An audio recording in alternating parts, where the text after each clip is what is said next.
I'm live again. As long as...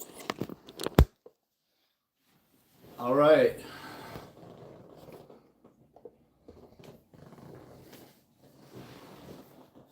All right. UFC 317. I finally got this set up. Not expecting to get many viewers, but gotta start somewhere.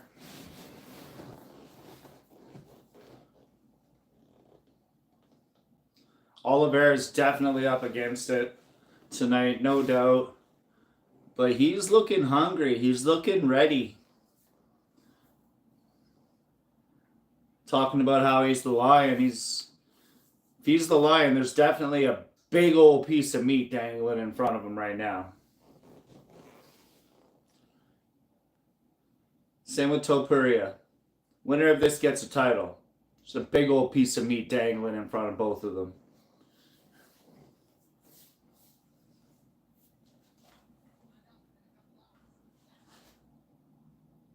I gotta be careful with the audio.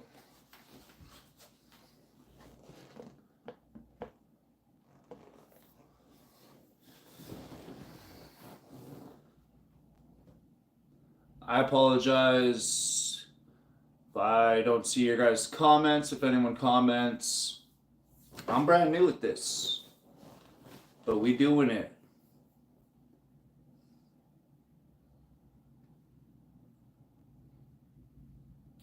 Yeah, Kaikar France. He's looking pumped up this week too. I've been talking about a lot about Aura the fighter lately, and yeah, there's a lot of fighter aura kicking around this week. That's for sure. But that's not what it's.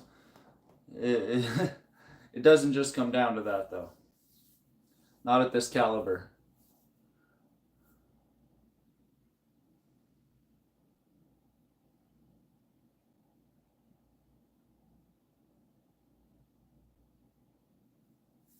Yeah, Kai Kara against Pantoja.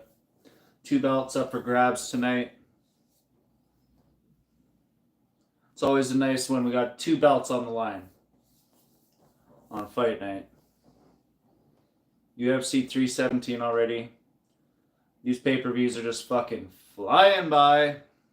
How far in am I? Alright, I'm already swearing.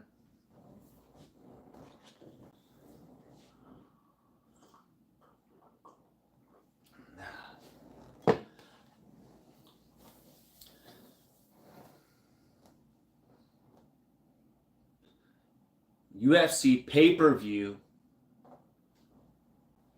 I wish I would have known how to pre-schedule this live.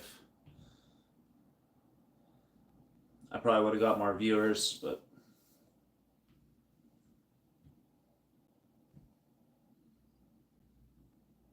DraftKings almost talked me into betting. I'm going to be betting soon here. Let me know in the comment section here if you guys have done any betting. Did it work out? Did you win some monies? Did you lose some monies? Let me know.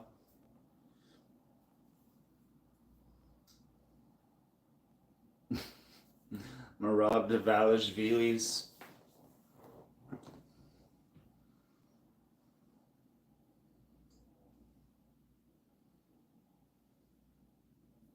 Marab and Kayla Harrison getting some sponsorships there. Showing the commercials on the pay-per-views. Interesting. A little bit of sponsorships happening with the UFC. All right. I don't remember seeing that recently.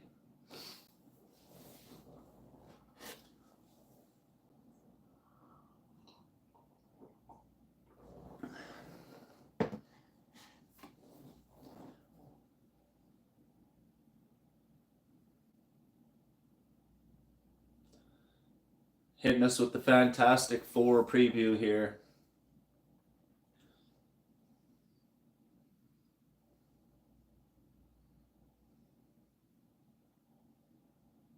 It's not my jams.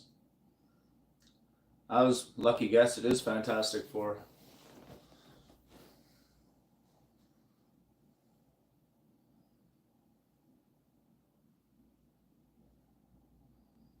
If it ain't Batman, Iron Man, Deadpool, I ain't fucking with it.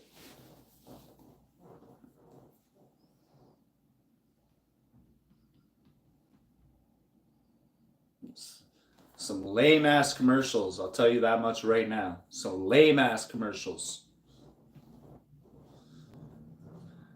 Diego Lopez in the crowd. He's getting ready to headline Noche, UFC Noche. We got Kamaru Usman in the crowd. We got Chuck Liddell John in the audience.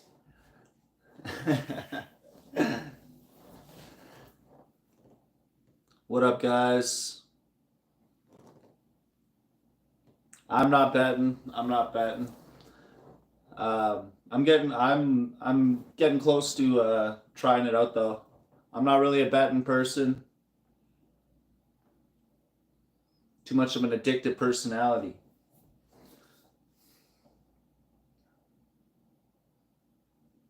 But I mean, they keep saying if you put down $5 to sign up with the DraftKings, which I don't even think I get in Canada, so neither here nor there. But they keep talking about a free $50. $50 is $50.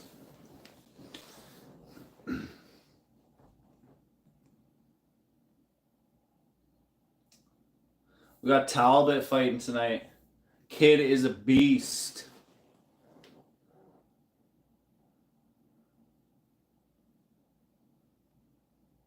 Ooh. Talbot's got hands, man.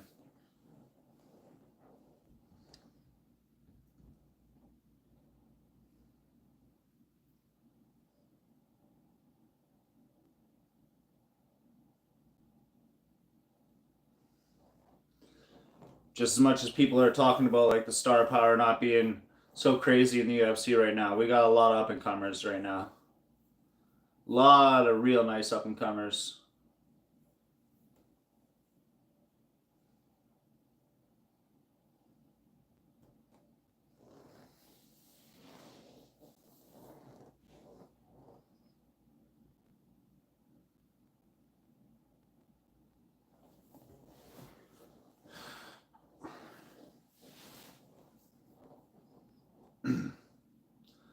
All right, Felipe Lima coming down to the octagon from Brazil, from Amazonas. Doesn't get any more Brazilian than that. One of 10 active Brazilian fighters.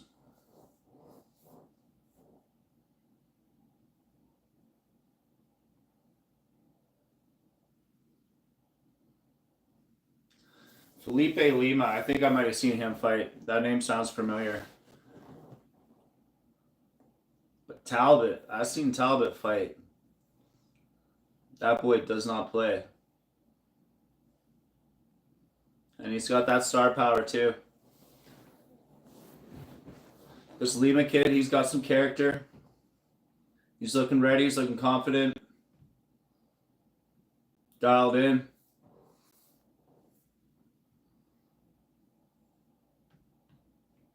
Ooh, damn. 14 fight win streak, 5 first round finishes, 4 wins by knockout, 3 by submission, and apparently Jurassic World is coming into theaters soon.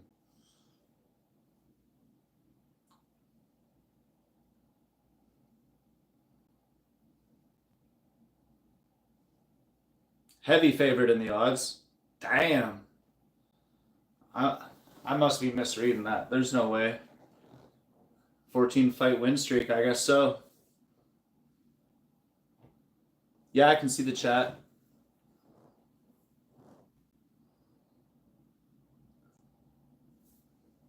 Hello, everybody. Or the one cat there in the chat.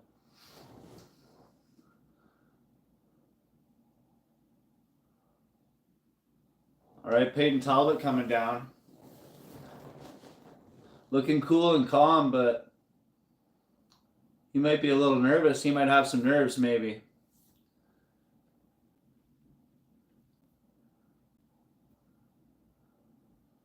fighting out of Las Vegas, Nevada.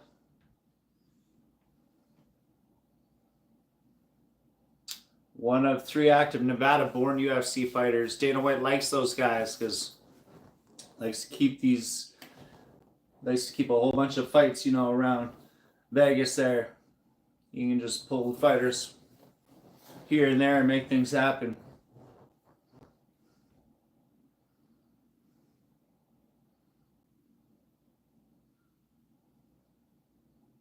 Talbot's looking serious.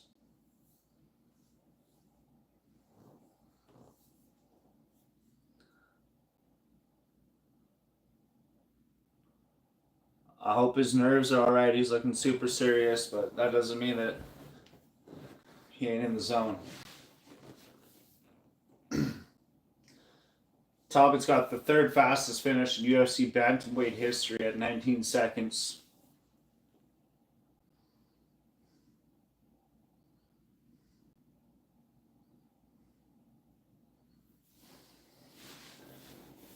Finished 8 of 9 wins. I think it was 7 knockouts, I think I saw.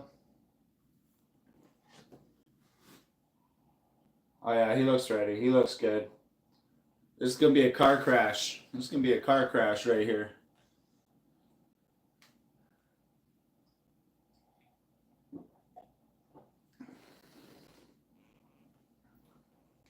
Okay. Talbot's got a 4-inch height advantage. 1 year younger. 2.5 inches of reach. That could be just enough to edge out an advantage here, no doubt.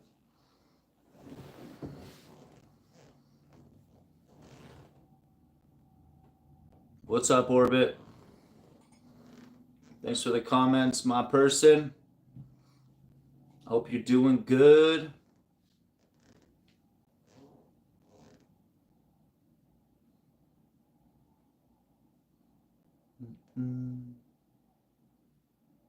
Gotta love Buffer.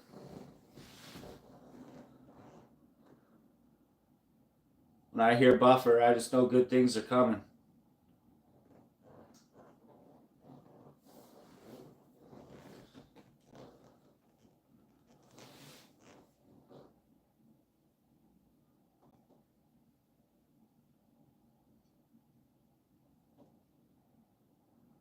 He looks scrappy, this dude. 14 fight win streak is crazy. That is crazy. Like, what are we even doing here?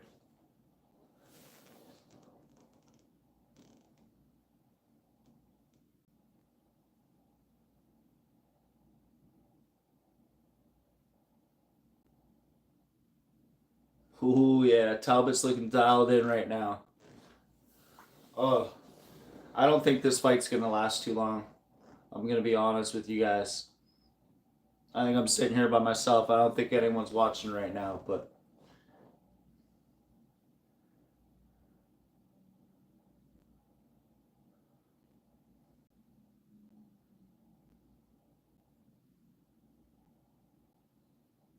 they always got a couple pretty girls on hand. Dana White's still down with that stuff, Oh, these boys, yeah. Lima ran in there, but then there's a lot of respect from both guys. They're feeling it. Oh, Lima just missing. Throws a nice low kick.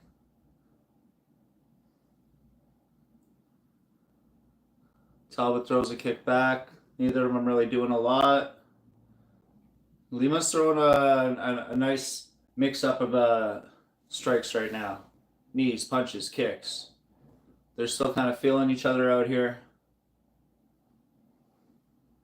Ooh. Lima just grazed him with a couple shots. He hit him again. Talbot's got to be careful here.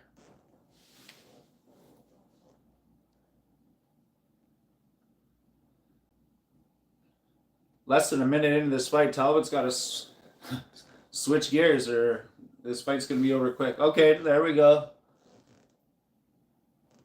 Talbot landed a 1-2. He's moving forward. Nice leg kick from Talbot. Nice exchange there. Button heads. Easy with the headbutts, boys. They're still button heads. This ain't dirty boxing, boys. This ain't dirty boxing now.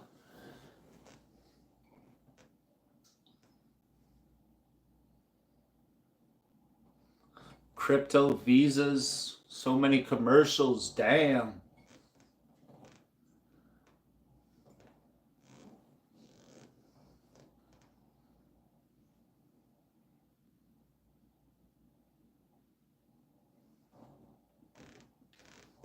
I feel like I'm doing more commentating on this fight than the actual commentators. Oh, nice spinning wheel kick there from Lima.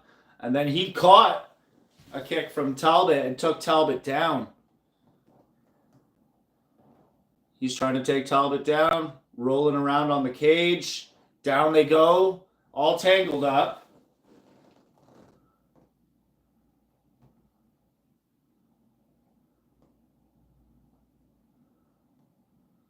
DC says Talbot's doing the right thing here on the ground.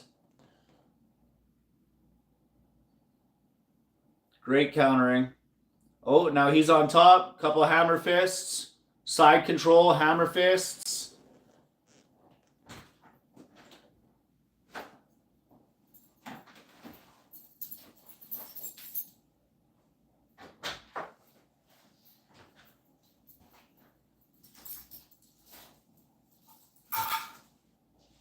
They're rolling around on the ground.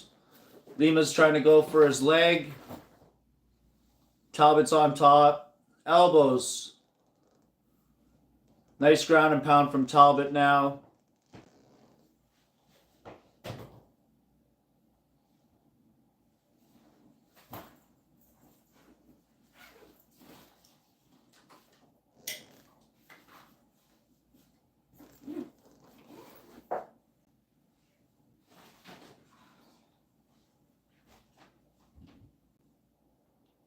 Yeah, the pace in this first round has been crazy.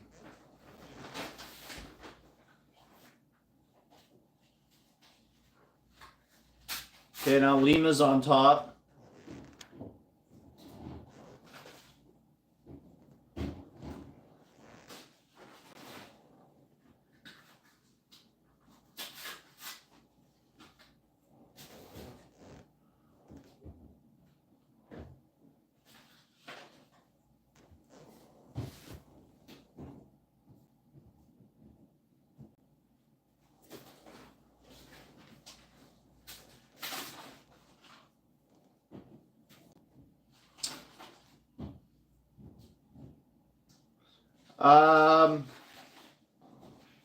I don't think anyone's really winning at this point.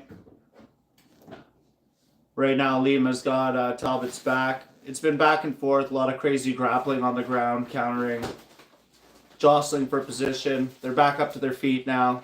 30 seconds left in the first round.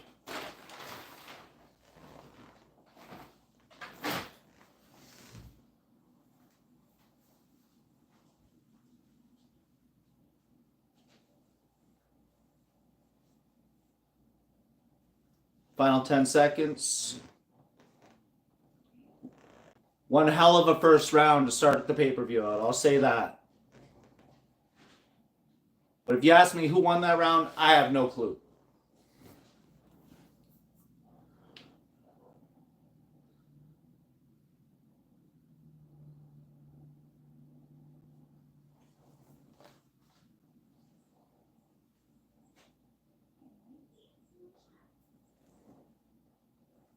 You're being recorded, okay, babe?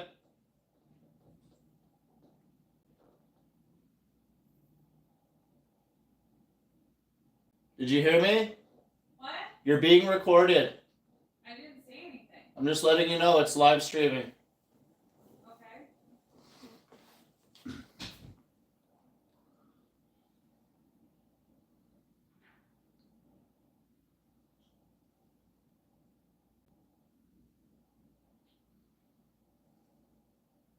Yeah, if anything, Talbot got some ground and pound in that round.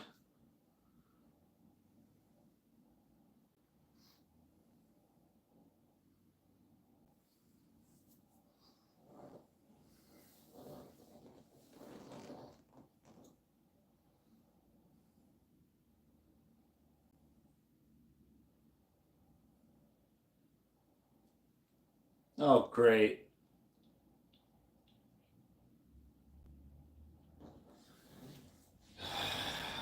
There's a problem with one of the fighters in the back.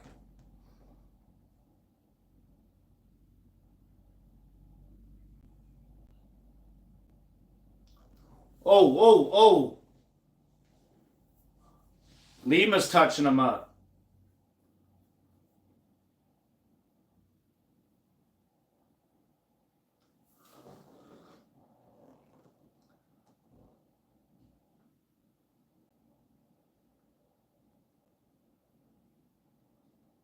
I don't know. This is a good fight.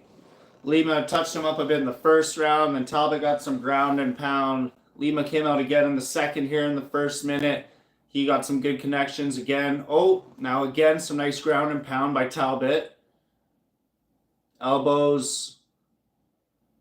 And these are not light strikes either. Oh, nice hammer fist after a big old right hand. Lima's been in a fight. He knows he's been in a fight already at this point. His face is all red. He's been all smacked up.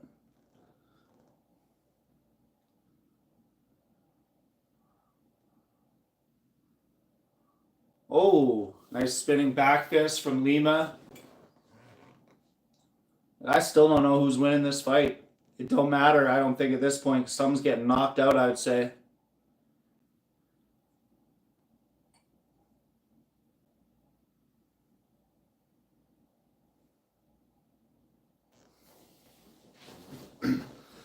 Talbot's got way more strikes. He's got 25 head strikes compared to Lima's 13. They both got 6 body strikes.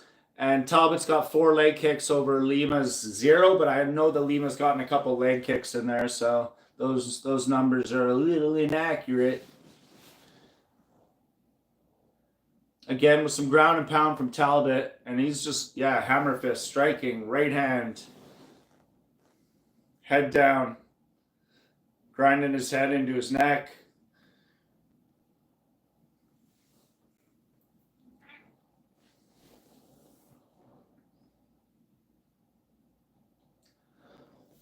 Halfway through the second round. Elbow to the body. Lima's taken a lot of shots in this fight. They all haven't been huge, but they've just been a lot of good shots. Talbot lets him stand up. 2 minutes left in the second round. This bantamweight fight is delivering.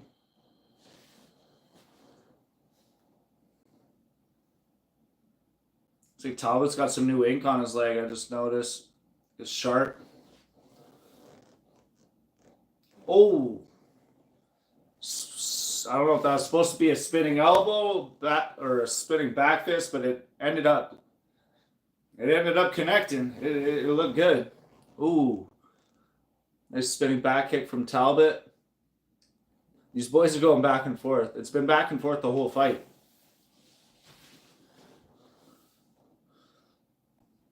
Oh, we got Asker joining the stream.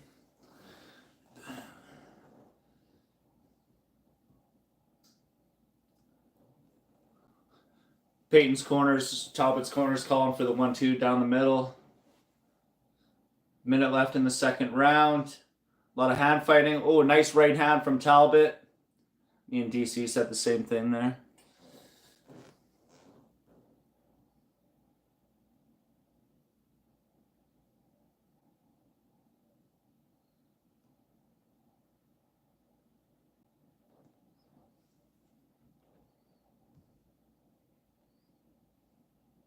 Lima's got Talbot's back. 30 seconds left in the second round.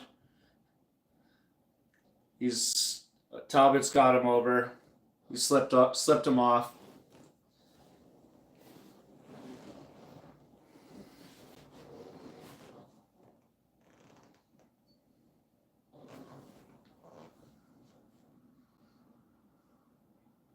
Ten-second clapper. Talbot's on top again. 2 down. 1 to go. Lima's starting to look a little frustrated.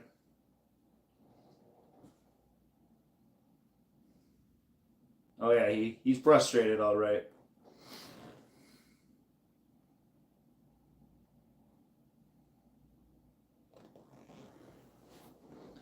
Yeah,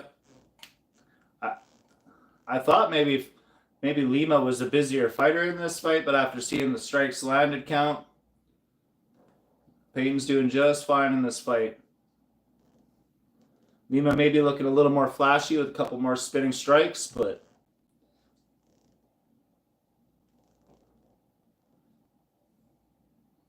something about Lima's looking hella frustrated with something right now. He looking pissy pants.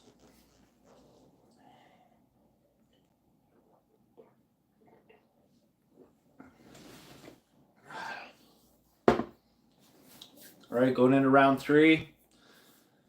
Ooh, we got Holloway and Poirier coming up. Damn.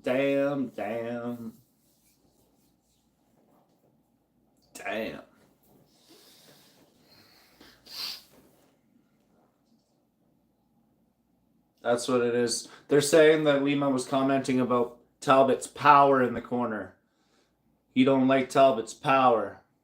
And I mean, he been hitting him with a lot of shots, so if he's feeling those shots, those are a lot of shots he's feeling. And that's why his face is all redded up. Oh, nice leg kick there from Lima. Inside of the left leg there on Talbot. Up high. Like that ain't gonna feel nice.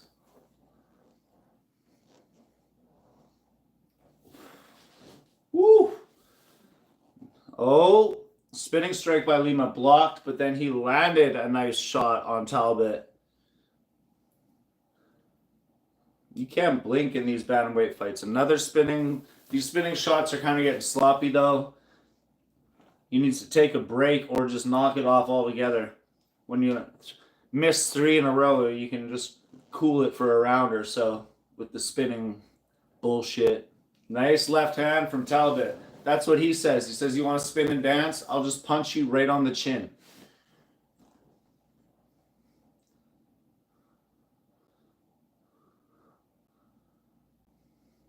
Lima going for a single leg on Talbot, holding on for dear life. Oh, got that leg all jacked up now. He ain't letting... Okay, he's got his leg. Shoots again. Oh, he got him down. That was a nice takedown. Shot quick, double leg, pulled him under right quick. Talbot looking at the clock. You got a long time. You got lots of time left, or you got too much time left. Depends what he's thinking.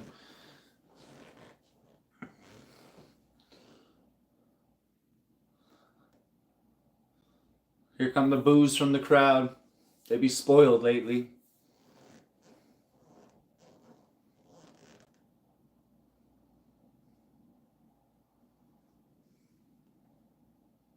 Lima's going for another takedown. He's got those arms locked up on the upper body. Level change, single leg. Body. All right, let's go. Stand and bang. Halfway through the round. Talbot's holding his hands out like, let's do this. Come on now. DC says Lima's winning the round. And that's where shit gets sloppy with the judges. So I would have thought that somebody would have been sleeping by now straight up. Oh, I spoke too soon. That was a nice combo by Talbot. Now those shots were huge, but these boys have been in it for a couple rounds now.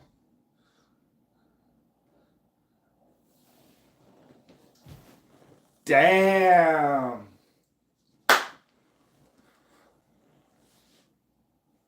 He just wrapped that heel right around Lima's face. Then Lima slipped, giving him a kick back. Welcome to UFC 317. We're here for a good time, not a long time. Talbot's on top. Over a minute left. Now, if he can hold this position and do a little bit of damage, that should be the fight. But I would like to see some blood or a knockout myself. Oh.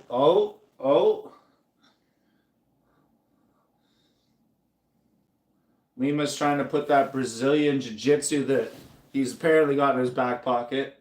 I don't know a lot about him, but he's been doing all sorts of slippery grapple in this fight. Oh, Talbot just opens up with some nice body shots.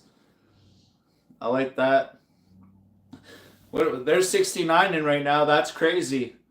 He should just be punching him right in the butt. Charlie horse him. Butt punches. Oh, up kick.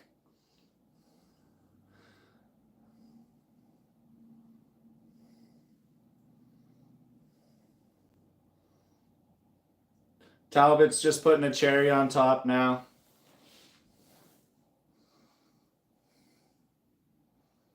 Yeah, Lima knows.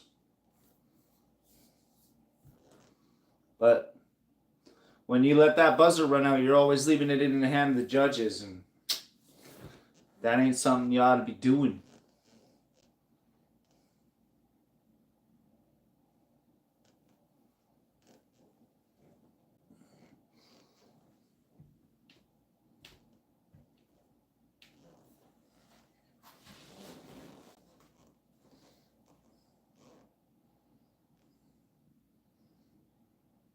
Yeah, DC's saying Lima was actually edging it out early, maybe. Maybe Lima took the first round, DC's thinking. Ooh, that was a nice combo.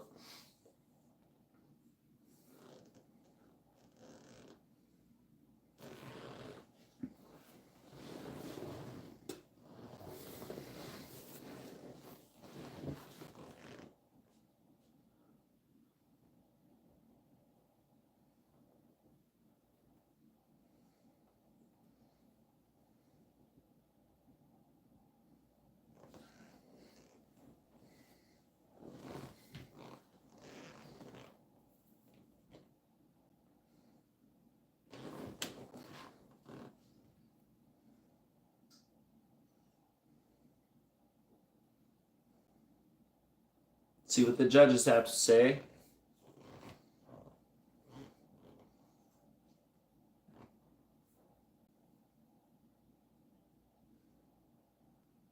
It's unanimous, whatever it is. Peyton Talbot.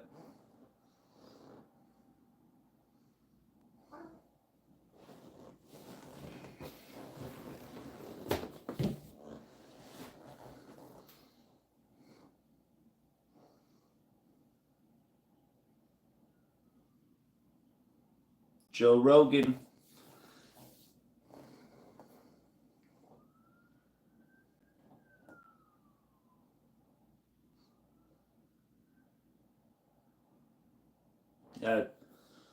Definite improvement in the grappling department for Peyton Talbot, no doubt.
Calling out Adrian Yanez.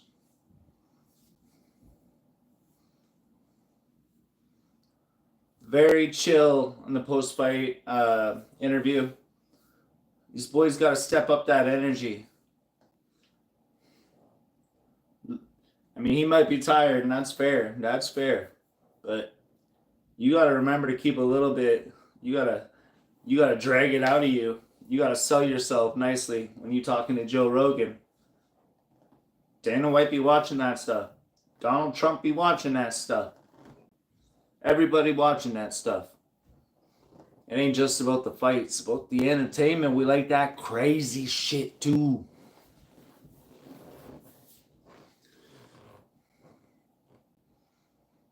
Mark Coleman in there. Oh, Mark Kerr's in the audience. He's been everywhere lately. Who's that? Merab Dvalishvili's there. Bantamweight champion. Old boy Dariush getting ready. That's a fight. Dariush versus Moicano. That is a fight that you cannot afford to lose. Moicano wants money. But yeah, 20 wins for Moicano, 6 losses. 1 no contest against Dariush's 22 wins and 6 losses. Their record's very similar. Their age is very similar. That fight,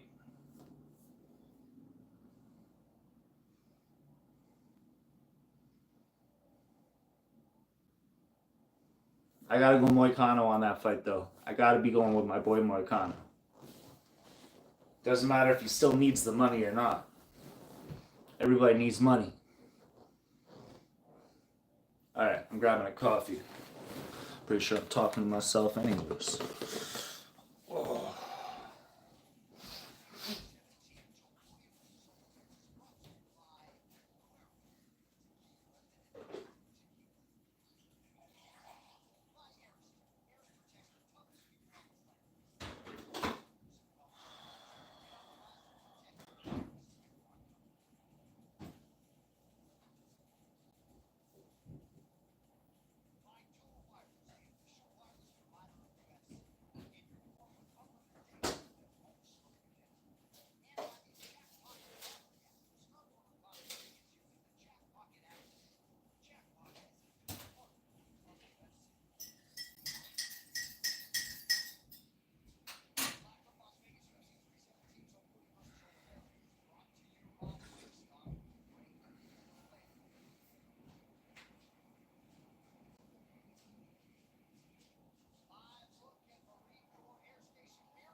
All right, time for Beneil Dariush versus Moicano.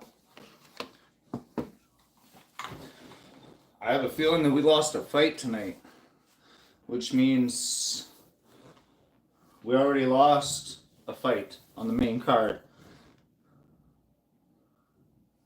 So if we lost another one, we're only going to have 4 fights. That's the way it's kind of looking right now. If we're already getting Dariush and Moicano, we're only going to have 2 more fights after this. That's some bullshit. But anyways, let's see what happens. It's an interesting fight. Dariush versus Moicano. I don't know why, but they're like, I'm ready for this. I mean, Moicano delivers. Even though he's got that jacked up shoulder collarbone, it's all broken to shits. I think collarbone poking out like 2 inches, and walking around like it's all good.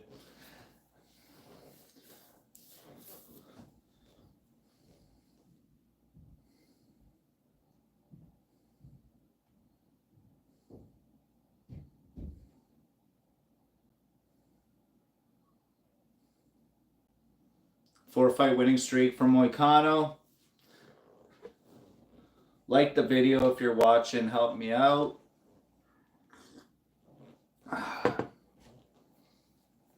Love me some money, Moicano.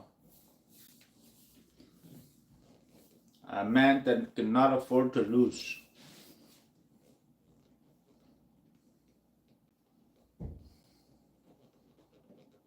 That's what I'm talking about. The personality. Moicano's got that shit. Or after the fight, he's gonna have something to say. Beneil Dariush, not so much.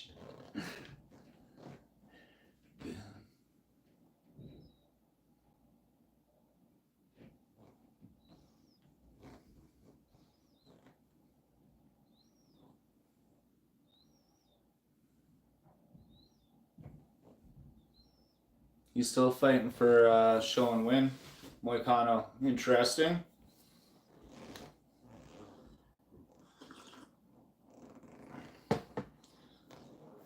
I would think something like Moicano would be just getting like a nice salary at this point. But I guess you gotta earn that shit.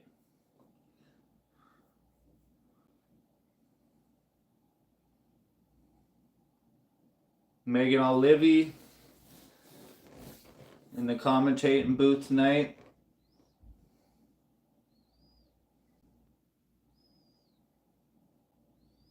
Whether she's popular or not, she seems to know her shit, does her homework, and handles her business, so.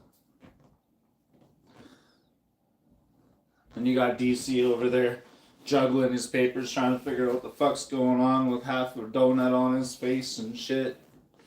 A little mustard stain on his t-shirt. Everybody hating on the girls. Come on now. Alright, Moicano's bouncing around the octagon.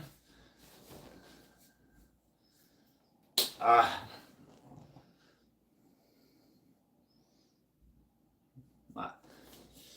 Ah.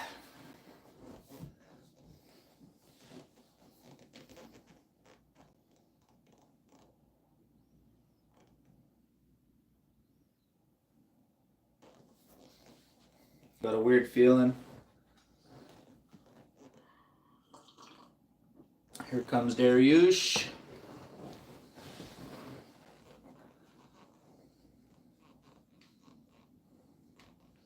T-Mobile Arena.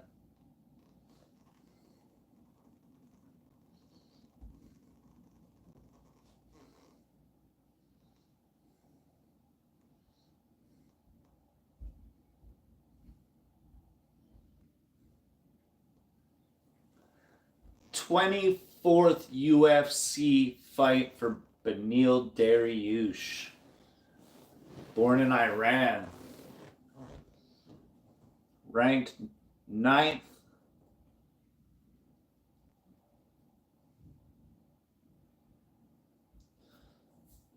Something about a dead man walking, some girls singing in the song. Interesting choice of lyrics.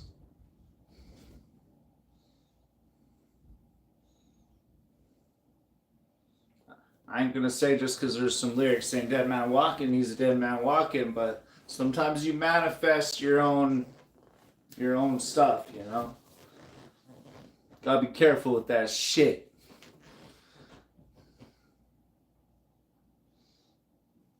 Who do you guys think's gonna win this?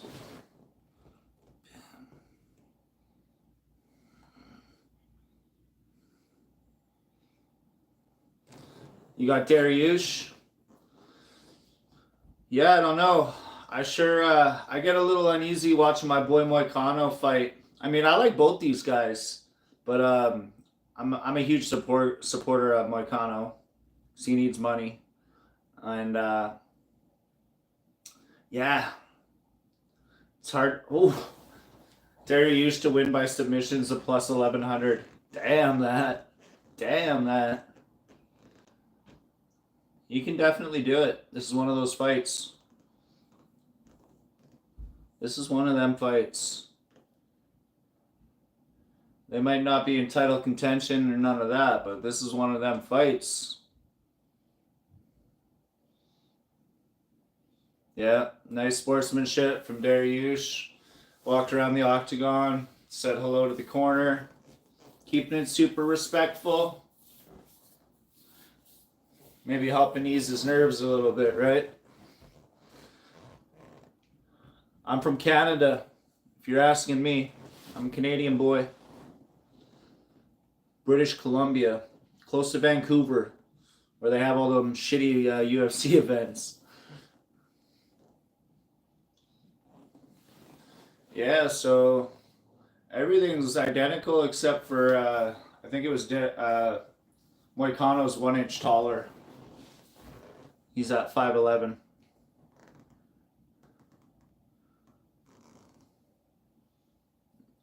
Every time I see Moicano, I just think about how his collarbone's like completely broken. Like broken. You know? That's crazy. He's my boy.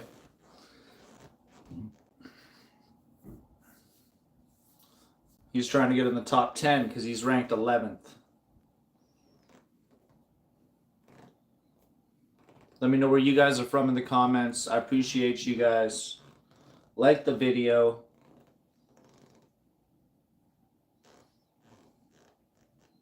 I apologize if it takes me a minute to get to the comments, but they're like...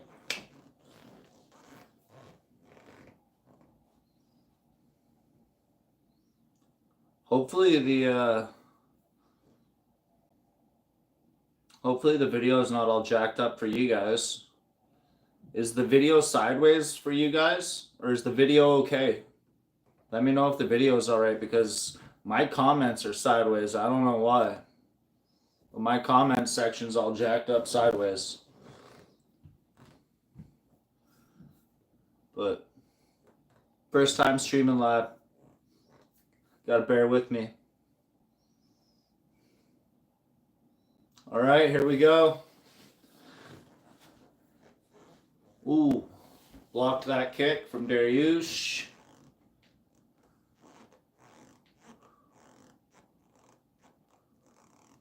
The feel out stage is crazy at the beginning of fights. It's so intense. Moicano's moving in. Moicano's inching his way in. Respectful, but also wanting to get it cracking at the same time. He wants money. Dariush is just missing him. Some big shots. Oh.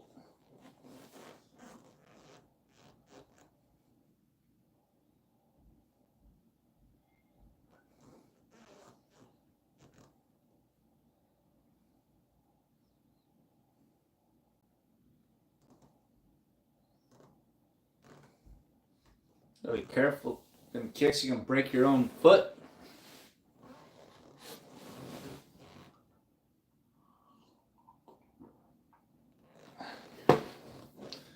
Some leg kicks from Dariush.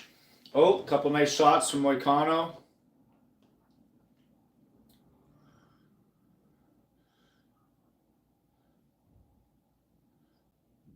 Yeah, like Joe Rogan just said there, that was nice the way Moicano moved in, closing the void, striking, as Mighty Mouse would say.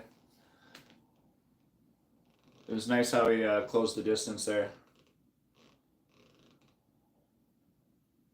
Oh. Didn't look spectacular, but there was a few nice strikes from Moicano there. Nice. Oh! Dariush just took out Moicano's legs, dropped him with that leg kick. Now we gotta fight.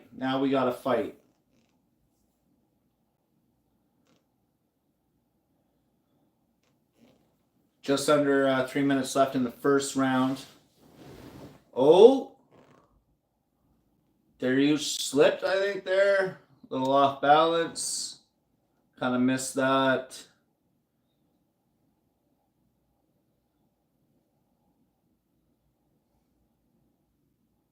Oh! Nice right hand, boy Moicano. They're not super flashy, but Moicano's getting the better of these exchanges. And he's touching up Dariush multiple times in these exchanges. And they don't look super flashy, but they're connecting.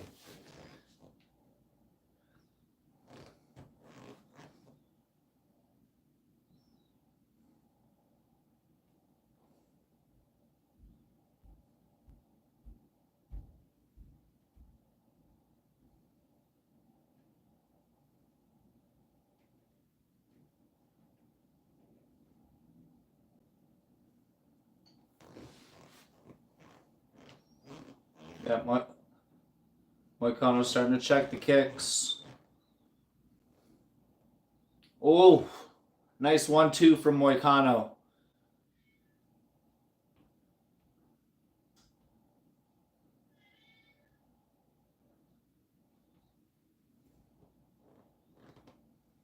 Kicks from Dariush.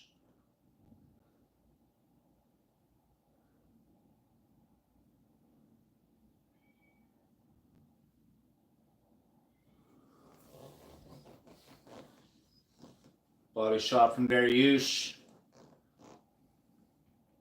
Nice 1-2 from Dariush. Nice counter from Moicano. More kicks from Dariush. Moicano returns a kick after a couple punches.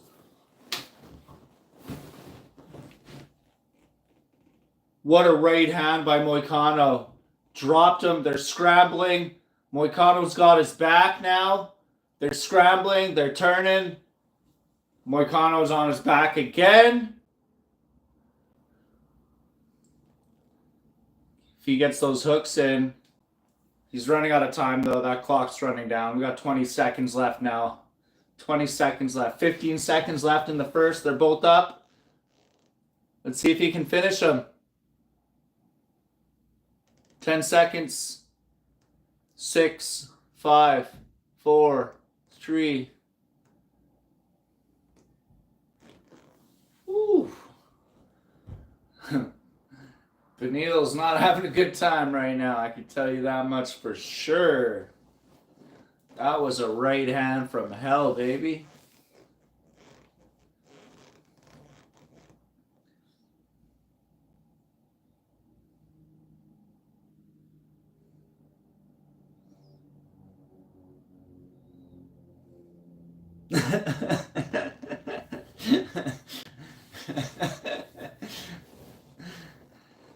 One moment and it was all you there. Benil's corner's telling him, I don't know about that. If there was one moment in that fight, it was not all Benil. There's the boom, straight down the pipe, right on the chin. Boom. Ooh. That is sweet. That was a nice shot. All right, into the second round.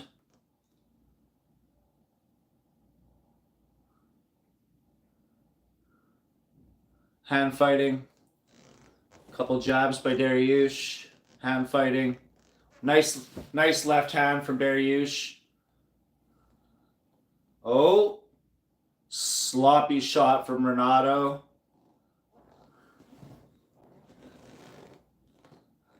They're rolling around again like they did in the first round.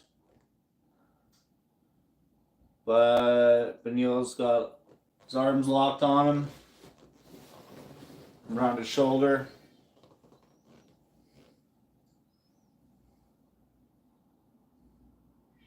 Yeah, it's crazy when these guys get grappling. They're just taught. It's like a couple of snakes. All right, back up on their feet. Almost. Oh, Benil's got his back. He's still got 4 minutes left. Good job by Moicano. Up against the fence. Dariush has got him up against the fence. Single leg takedown. Got his back. Up against the fence.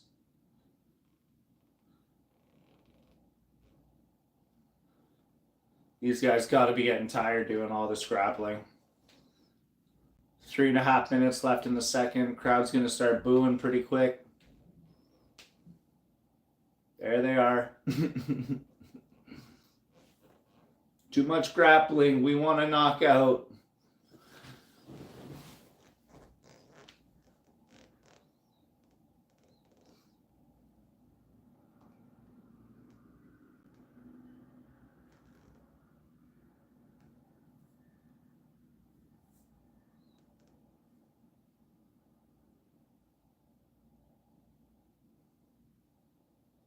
Dariush still got him up against the octagon cage. Single leg, and he's got him down. Effortless. Effortless.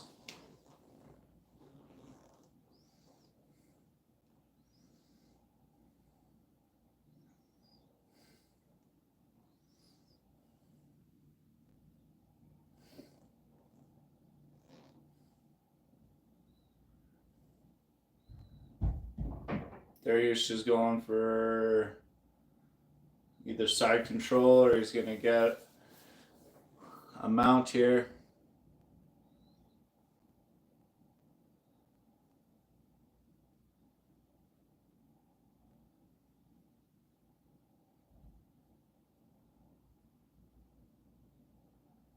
Block.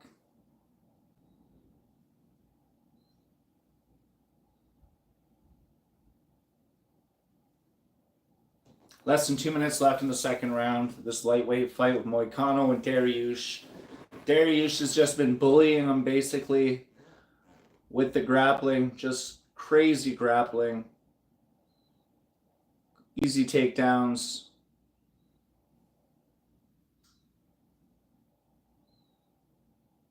I mean, I think it was kind of Moicano's first mistake when he shot for Dariush and he got stuffed, and that was just kind of the beginning of the end.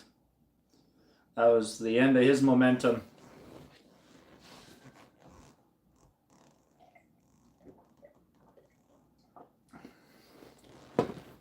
Beneil's just grinding on him, just wearing him down at this point.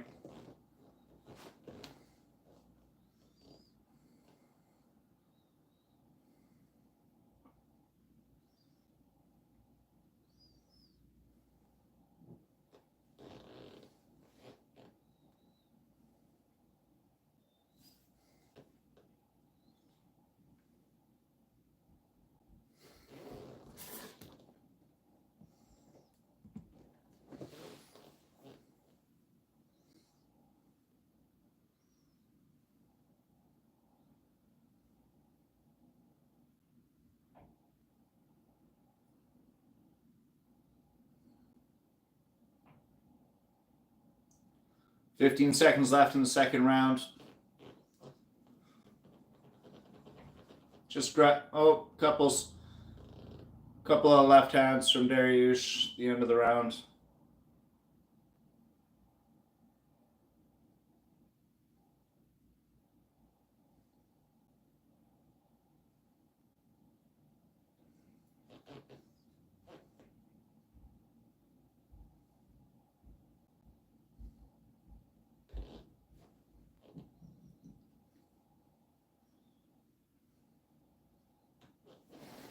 Moicano looked like he was limping there a little bit.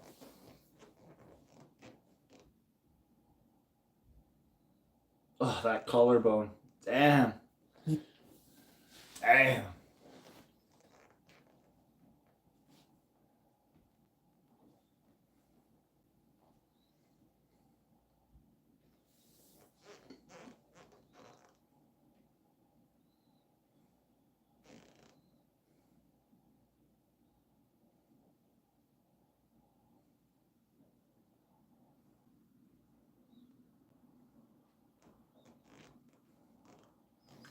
I can't believe that the UFC dropped the ball with Tough, the Ultimate Fighter. They could have had Daniel Cormier against John Jones. Instead, they let John Jones go over to Russia, and then Russia tried to get Cormier over there to do that over there, and Cormier didn't want to do that either.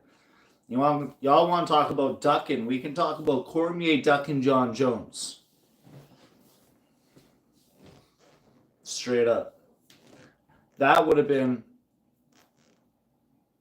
an all right way for John Jones to go out, but Cormier didn't want to do it. What do we got here? Getting all sidetracked. More grappling. See if Moicano can survive. They're both up. Kick from Beneil. Big old left kicks from Beneil. To the body, too. Just chewing up that side.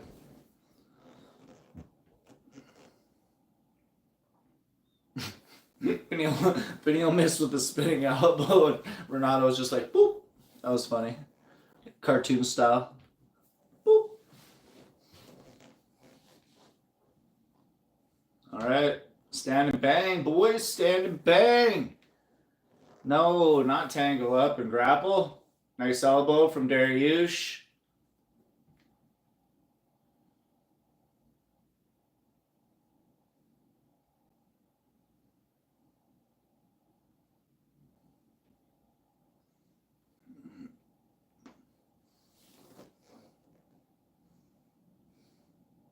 Moicano's definitely tired.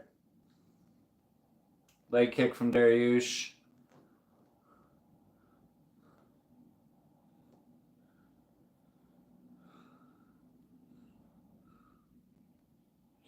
Ooh, yeah.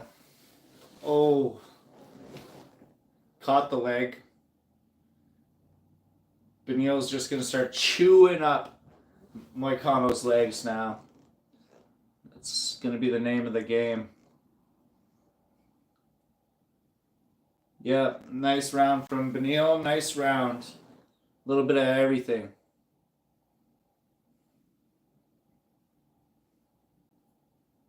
Nice left hand from Moicano.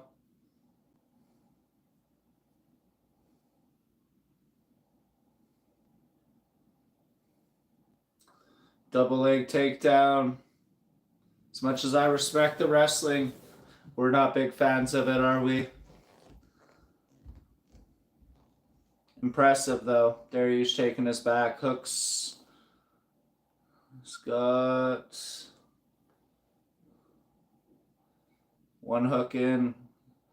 Hooking through his legs, basically. Oh.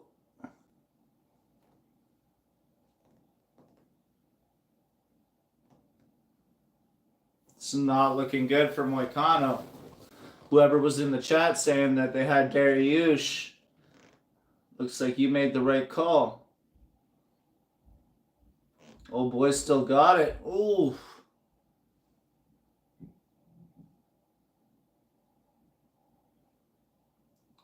It does not look fun to be rolling around. Oh, they're trading. They're throwing. Minute and a half left in the third round.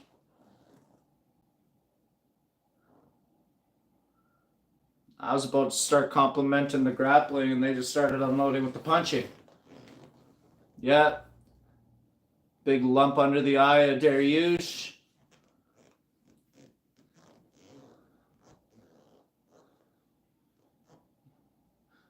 Yeah, Moicano's getting out striked heavily. They're up against the cage now. A minute left in the third.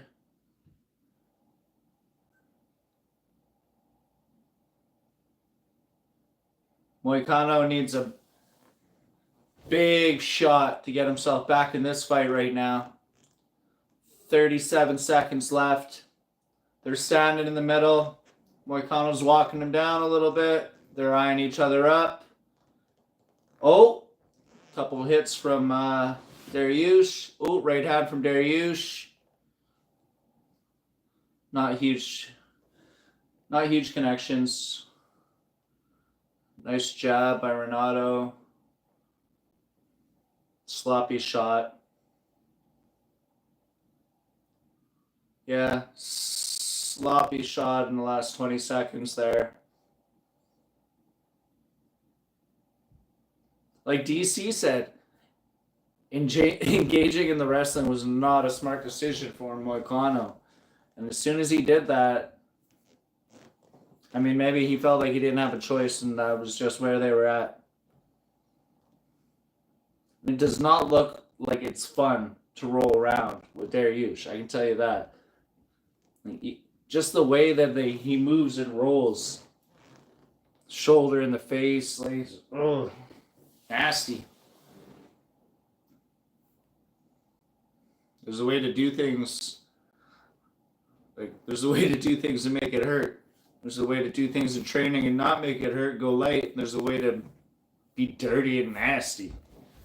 And that's what I saw from Benil, the way they were grappling. It's just nasty. but not the way we like to see the fights go.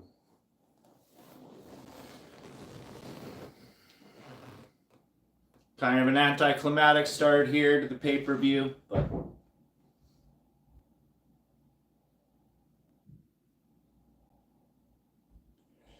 yeah, and this could be the end of his 4-fight win streak here for Moicano.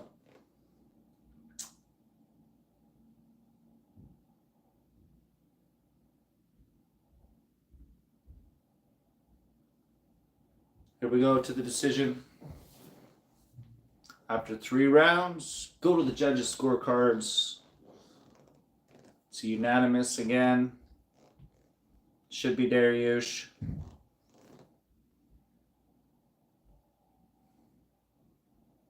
I had a bad feeling. Boys still got gas in the tank.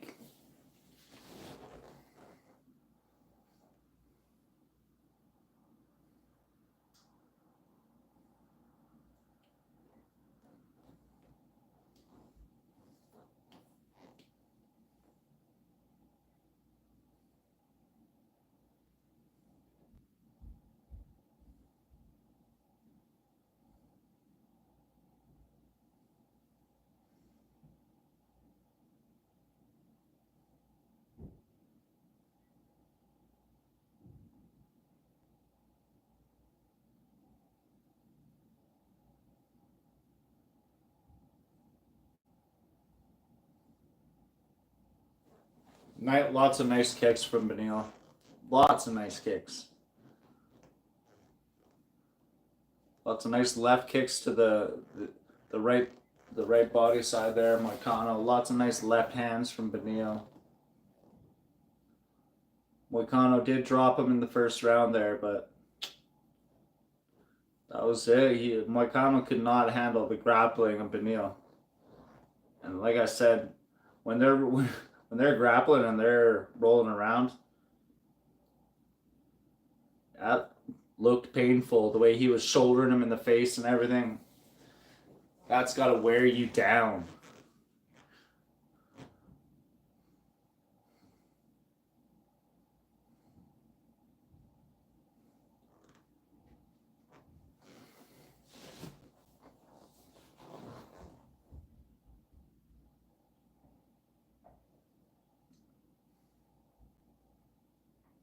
Yeah, Beneil's happy to get a win.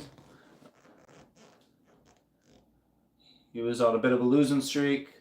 I don't know his stats off the top of my head. But yeah, he put a stop to Moicano's win streak. He had 4 wins in a row.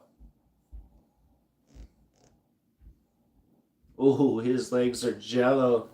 Poor boy's legs are buckling under him while he's trying to get a photo.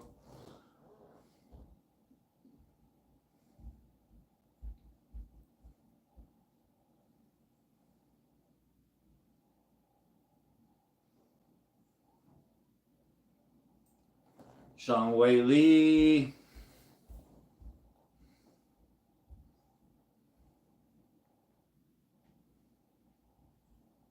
Kayla Harrison and Amanda Nunes.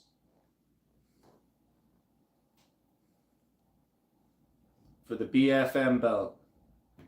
I'm with it. I'm with it. Baddest fucking mother. I'm with it.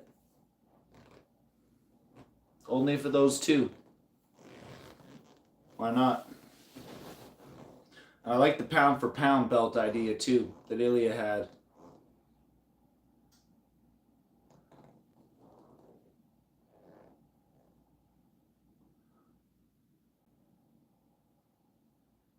ILIA said if him and Islam both win their matches, Dana should make a pound for pound belt. I agree. Even if the pound for pound, the number 1 pound for pound is already a champion. They should get more money. They should get more recognition. And a belt sounds like a nice idea. And those new jiu-jitsu belts too. What do you guys think about those new Brazilian, the UFC BJJ, that new, the new series? Those belts look sweet. Like Those were badass. One of the nicest belts I've seen in a while. Straight up, I like those things. You'll be coming into the belt era. You're gonna be a belt for everything pretty soon.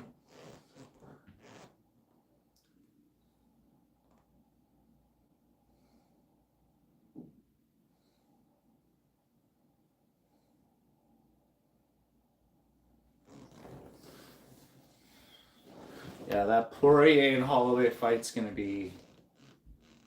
Ooh.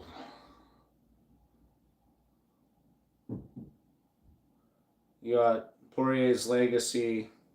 He's such a legend. Legends only. And this for the BMF title.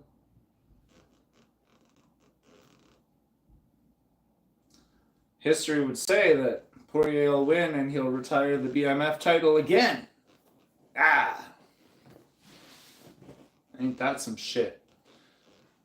But if Holloway wins, that'll be huge.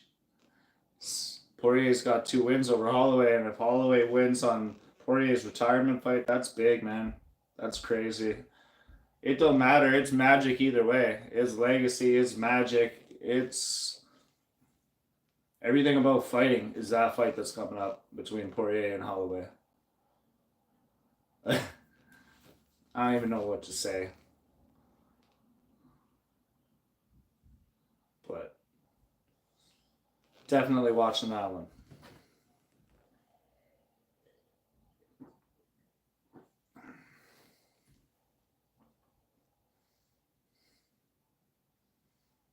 Dustin Poirier will retire the BMF belt, and then Jorge Masvidal will come back to the UFC and they'll fire it up again and he'll have it again.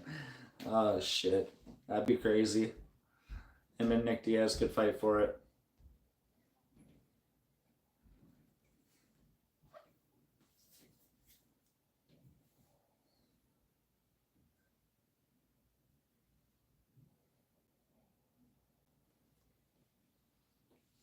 Yeah, they're doing a big promo for this fight with Poirier and Holloway. But Holloway's been on a tear lately. And the spotlights, he's always been huge, but the spotlight's been on him, obviously, ever since he chinned Gaethje there at 300. Saved the day after Conor McGregor's pinky toes the size of a balloon.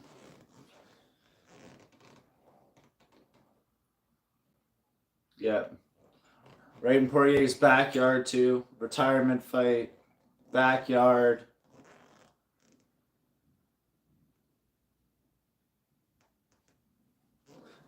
That fight's like on another level. That fight is on another level. July 19th. July 19th? Is that 3 weeks away? Shit. We got 3 weeks till the next pay-per-view. I gotta make a coffee.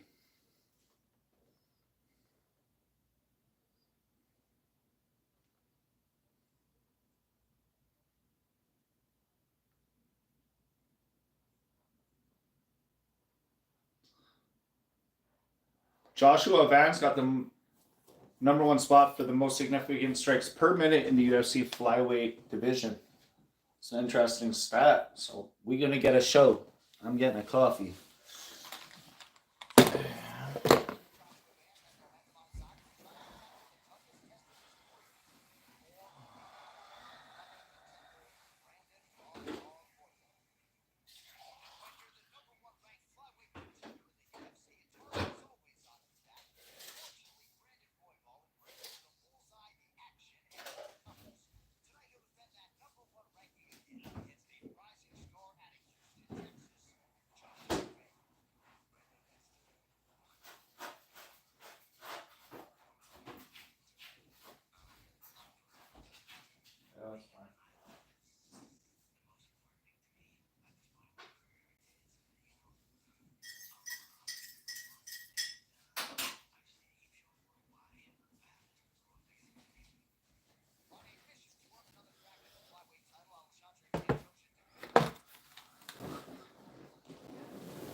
All right, Brandon Royval.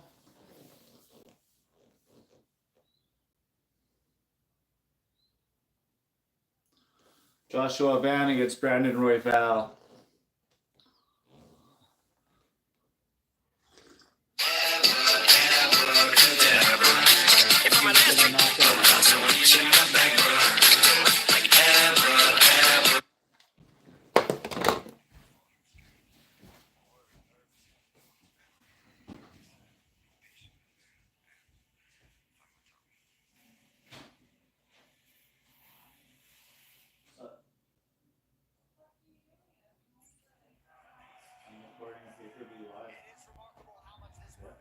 Joshua Van has accomplished at just 23 years of age. 7-1 in the UFC. He was number 14 3 weeks ago, fighting Dustin Bruno Silva.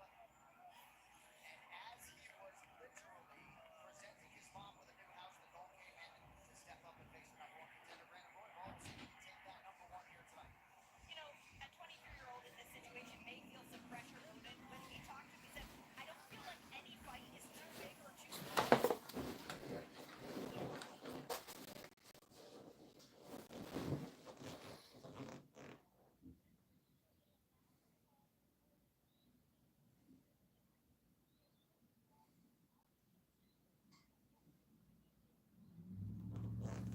It's on a 4-fight win streak. Joshua Van is.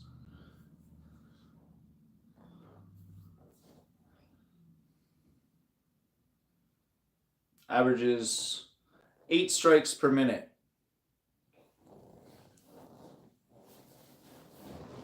Significant strikes. That's not nothing. It's the best in the division, so.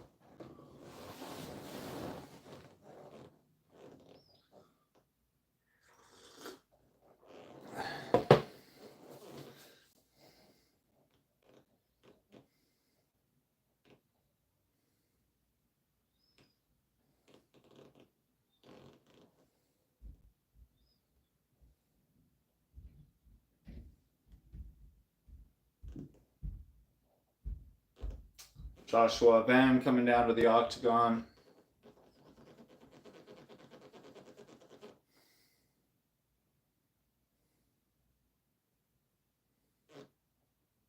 "23 years old, that's crazy."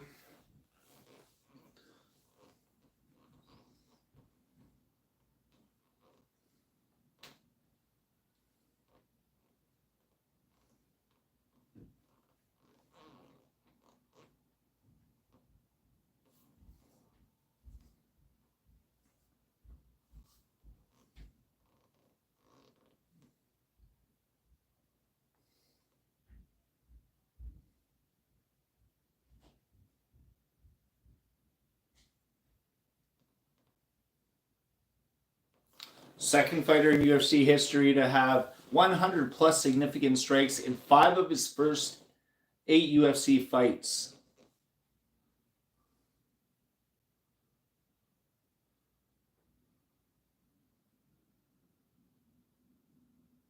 Okay.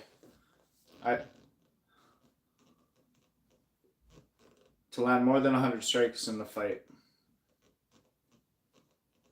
This dude unloads.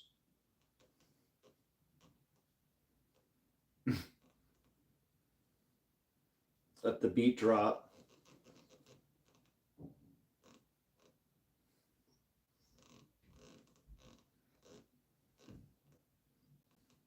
Yeah. Some Wu-Tang Clan. Wu-Tang Clan ain't nothing to fuck with.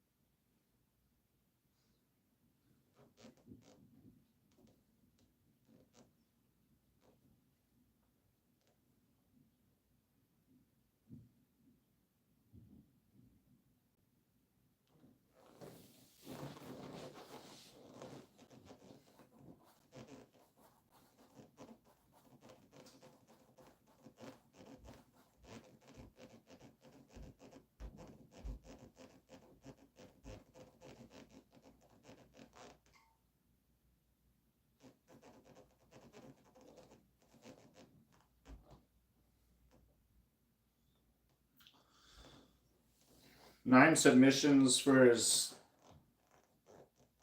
9 submissions out of his 17 wins for Royval.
A brawler. Brawler with 9 submissions. I don't know if I'd call him a brawler.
Feeling each other out. 30 seconds into the first round. Royval and Van. How is this even... How the fuck did this fight even happen? Royval's the number 1 ranked contender. And Van's ranked 12th. This must be his first fight in the UFC. Oh, shit.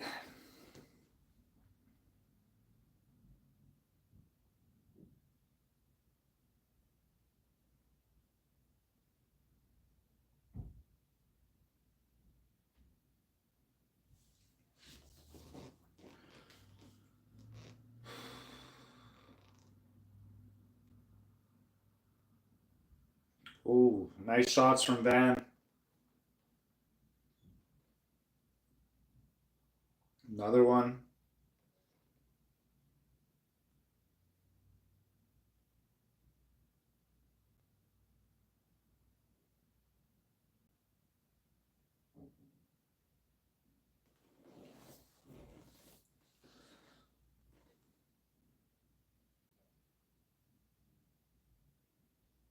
Joshua Van's walking down Royval. And that's why this fight's happening, I guess. Matchmakers know what they're doing, but it's just crazy to see those numbers up on the screen.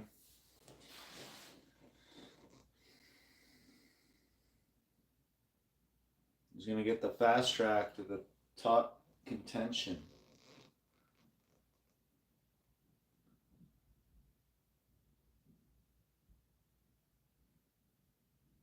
halfway through the first round. A couple nice shots from Royval. Body shot from Van. Joe Rogan saying that Royval is point fighting right now. I would agree. Nice jabs, though. Nice jabs from Royval.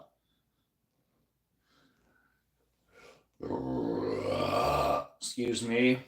Nice exchanges. Nice left hand from Royval.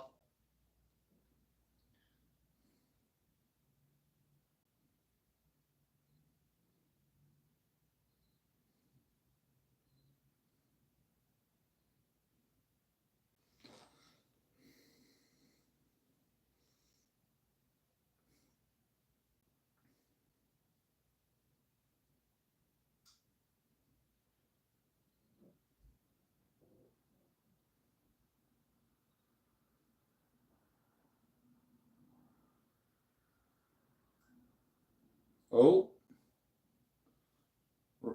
Royval kind of lost his footing, but he got stung with something.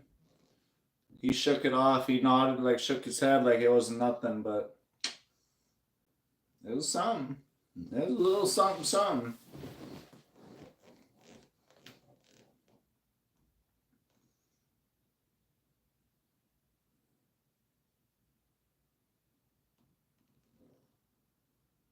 Oh, nice right hand from Joshua Van. Right on the chin. Another one. Ooh, Royval doesn't like that. There's another one. Here comes another one, I'm sure. Yep. If he doesn't, Royval needs to put his hands up. He's forgetting to put his hands up. Yeah. Clap, clap.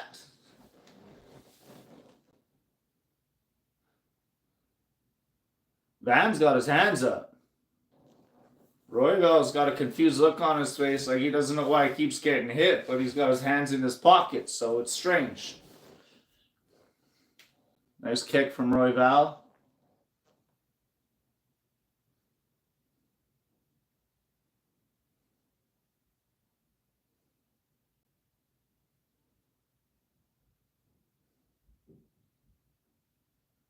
Little leg work from Royval at the end of the round there. Prime hydration. Y'all drinking Prime? You got your Prime? Keep yourself primed.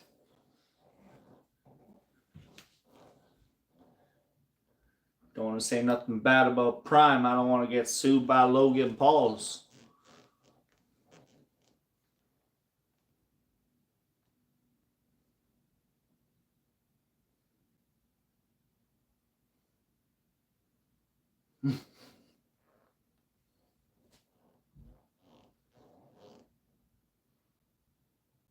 Yeah, I would say the counters are just too much for Royval.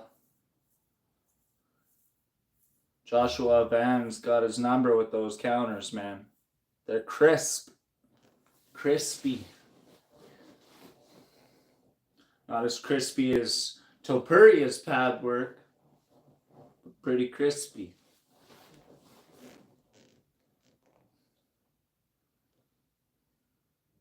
All right, Royval's awake again.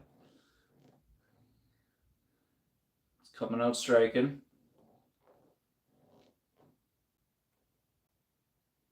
Oh.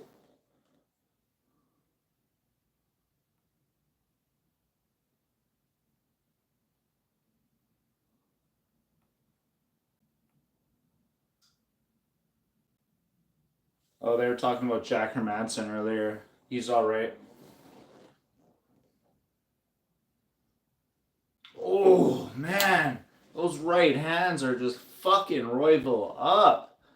I don't know how he hasn't decided to lift his left hand up by now, just to maybe deflect one or two of them shots. Because he's going to get knocked out. And you're going to lose everything he's worked for in the UFC. Joshua Van with a right hand. Here it comes. Yeah, nice straight left. Nice straight left from Royval there. And no, I saw him lift his hand up. That was crazy. He's blocking. That's crazy. Ain't seen that all fight.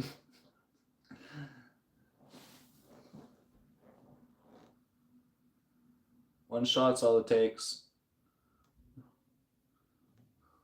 Royval will have the odd combo. Oh, like that. Like that. Like that. No, but I'll just shut up with that. I was going to say, but more often than not, Joshua Van's edging him out with the counters. But right now, Royval's putting it on him. Over half of the second round still left. And now we got to fight. Now we got to fight. Nice, nice. Oh! Body kick from Van. Nice left from Royval. All right, we got to fight. We got to fight. Nice right hand from Royval. And a left. All right. These boys are clashing.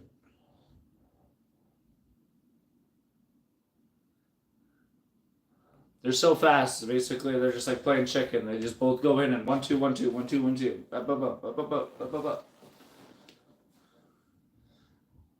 They don't even know what's coming. They just take that step. They unload their 2 shots and see what hits them. Step back in. Do it again. It's crazy.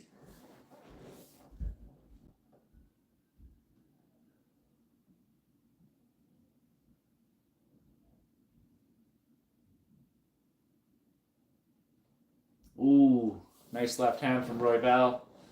Van's trying to, he wants that right hand, I'm telling you right now. But I'd say that the odds of that happening are getting farther and farther away now. Because, oh, this is anybody's fight. But Royval's coming back now.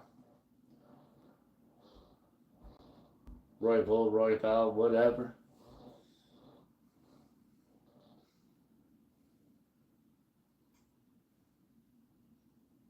Yeah, fuck grappling. Let's get some boxing here. We're here for this.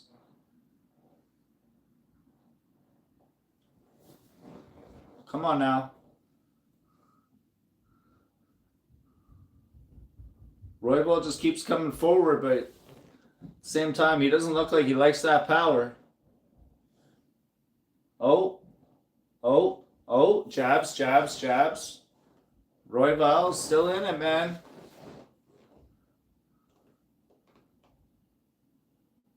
Now it's Joshua Van that ain't liking those strikes, but he's still in it, and he throws the 3-punch combo right back on Royval. Another right hand.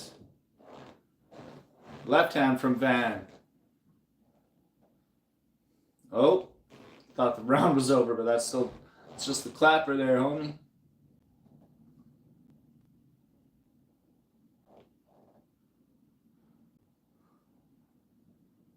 All right. That's a full arena, no doubt. T-Mobile is full, except for I saw 3 chairs. Someone didn't make it.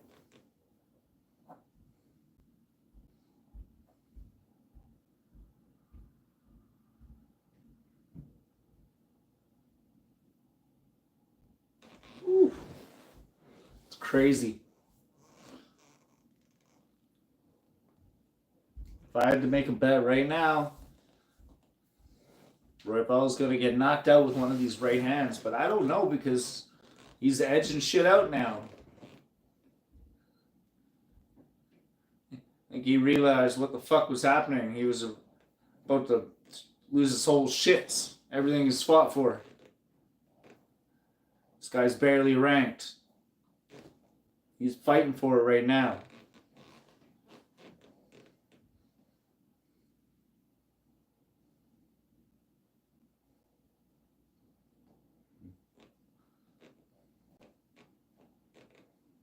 It's crazy. Guy ranked number 1 against a guy ranked 12th. I don't know which way it's going at this point. I'm not a judge. There's that right hand. Left hand from Van. Oh, nice 1-2 from Royval. A couple times there, back to back. Another jab.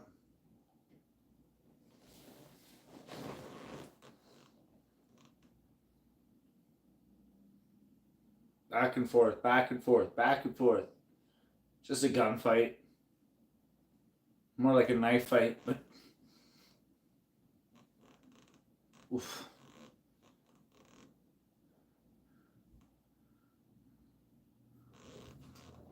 We wanted some striking, we're getting some striking. I just hope we get a finish.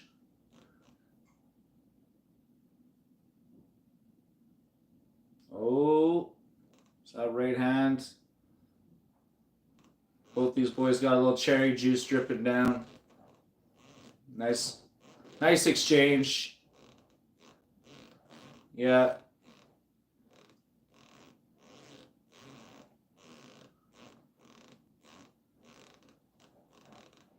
Oof. Beautiful exchanges from these boys.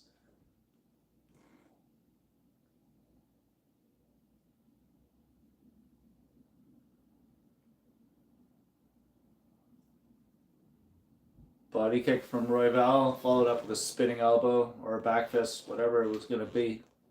Didn't quite land.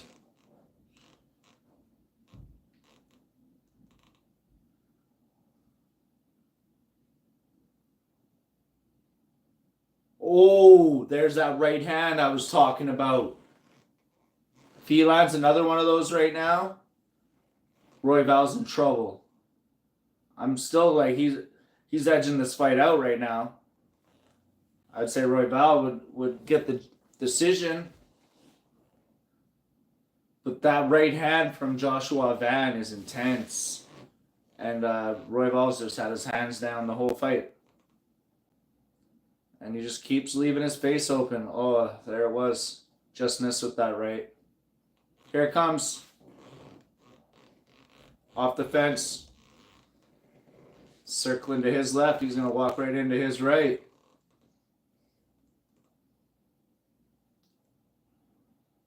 Royval's unloading. It's anyone's fight. Like I said, they're basically just walking in and doing 2 or 3 shot combos, taking their licks and getting out and doing it again over and over and over and over again. I'm here for it. Oh, they're tangled up. Little cherry juice. Just over a minute and a half left in the final round. Ooh, nice lefts from Royval.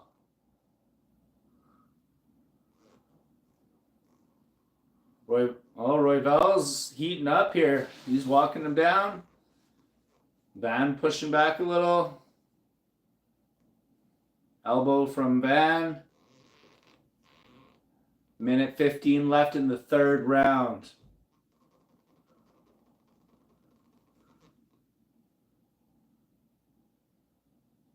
All right. Just over a minute left in this fight. Ooh, we might get a finish here.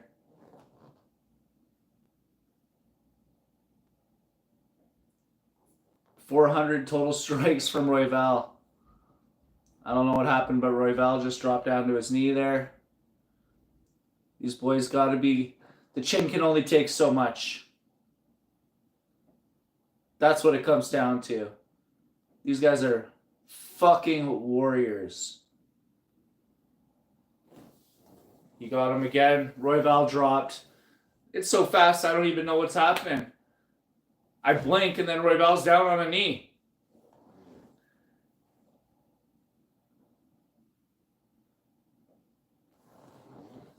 Wow. We might get a finish here. 12 seconds left. 10 seconds left. Royval's down. Royval's down. Royval's down. It's over. He couldn't get the finish. He couldn't get the finish. But that is a fucking fight. That picks things up. Little action. I'm not here for the grappling. I'm here for the scrappling. Little cherry juice. Boys came to bang. Dirty boxing, take notes. Shit. Ooh. It's hard for me to... Hour and 41 minutes and change of me sitting still is not easy. I've been sitting here by myself most of the time, but it is what it is. Got to start somewhere. First live stream. Appreciate anybody who checks in, watches. Like the video, comment, subscribe. Where are you from? And who you got? Topuria or Oliveira? I got to be leaning towards Topuria for the main event. We still got the co-main 2 coming up. But man, Oliveira is a snake. Oliveira, I can see Oliveira getting the submission. Straight up. That's it. I can see Topuria knocking him out. And if he doesn't knock him out, I can see Oliveira getting the submission. Shootbox, baby. But I'm leaning towards Topuria for sure. And, yeah. For the co-main, that's just one hell of a fight. But I'd be rooting for Kai Kara France in that one. Going to the judges again. Damn it.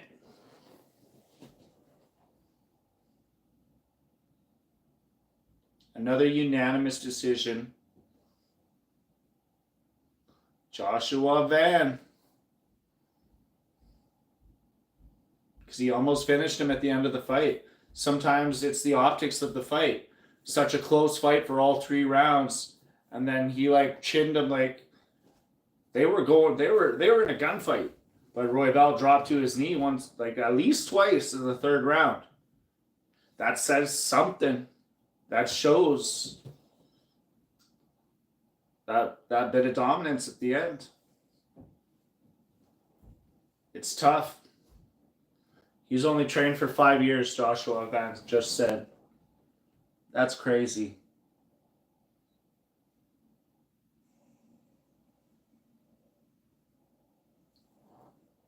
Like, Joe Rogan saying the same thing that I was saying. It's crazy that he just stepped in, ranked 12th, and just beat the number 1 contender. He said he's got a... he said he broke his right big toe. He says, yeah, my toe right there is fucked up. With a broken toe. Welcome to the top 10, baby.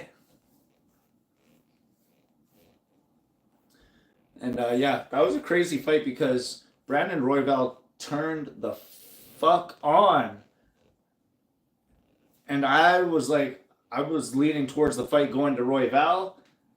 And then right in the last minute or two, Joshua Van grabbed everything he had and landed those couple shots that dropped Royval just down to a knee. But that was enough to get the fight. That was enough to get the W. That's it.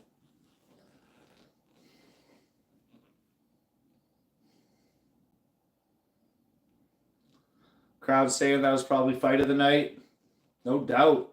That was intense. That was a firefight. The flyweights, man. Like I said, it's so fast. They're just stepping in, unloading 2 or 3 shots, stepping back, and rinse and repeat. And damn.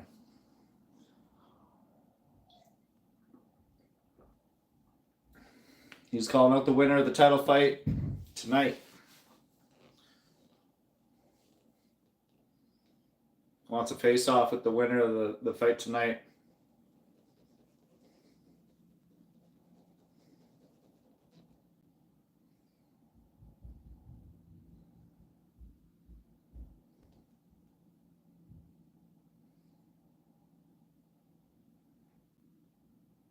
Oh, the UFC brass called him over to the cage, and we're talking and pointing about something. They might do that face off.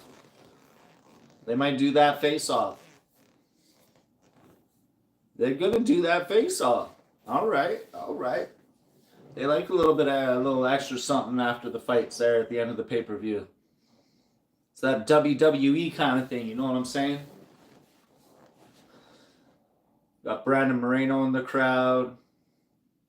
Michael Chandler. Is his ass still in the UFC? I think he's going over to the WWE. We got the Fighting Nerds. We got Jean Silva, Caio Bahaio.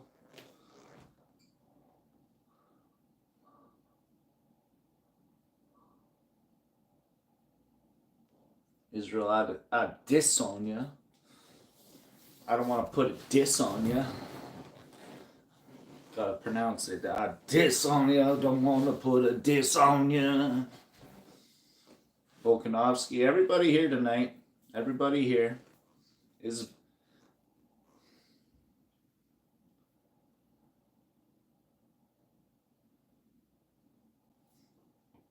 Bruh.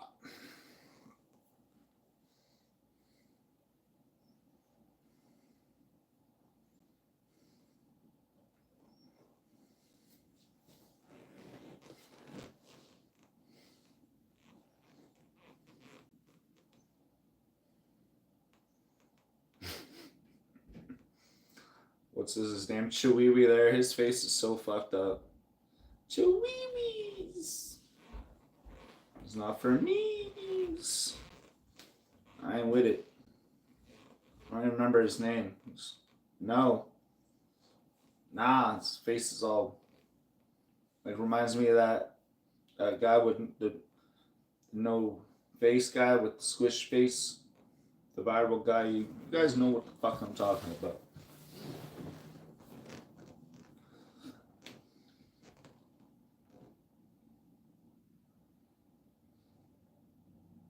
All right, Alexandra, however you pronounce it, Alexander Pantoja versus Kai Kara France. I ain't gonna be tripping on trying to pronounce fighters' names in the UFC because damn that, there's some names in the UFC that I ain't gonna be able to pronounce, and that's just the way it is. No disrespect. I ain't worried about it.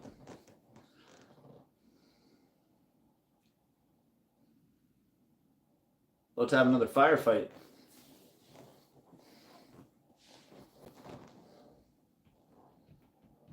Sean Shelby was just telling Joshua Van not to go too far because they're going to have a face-off. I seen it. I seen him talking about it. It's the little things you notice, you know?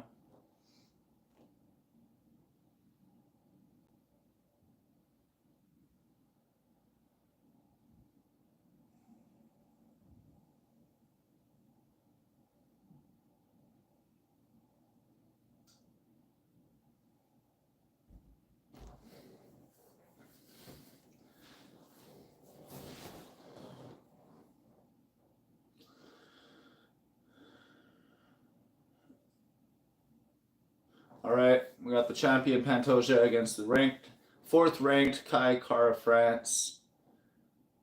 Kai has been turned on this week.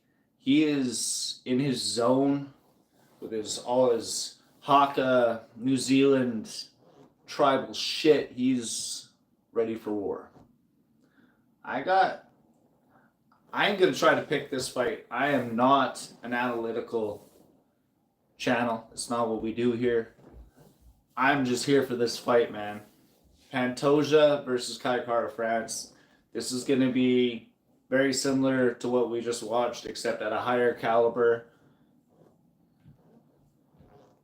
Just love watching these fights.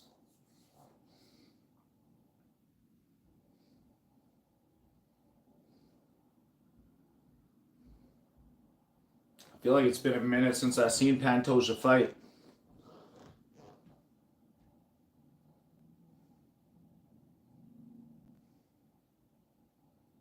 He is strong. Pantoja is strong. He is a unit, that's for sure. He'd be choking motherfuckers out. Who do you guys got in this? You guys got Pantoja or Kai Kara France?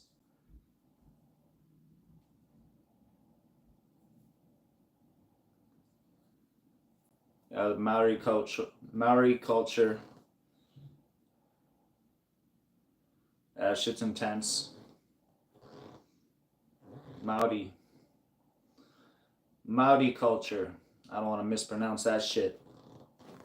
Respect.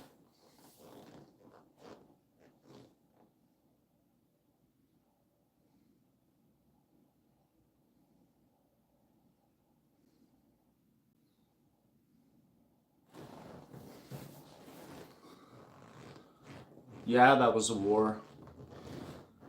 We're about to have another one. I apologize if I'm not getting your guys' comments quick enough. What up, Alex?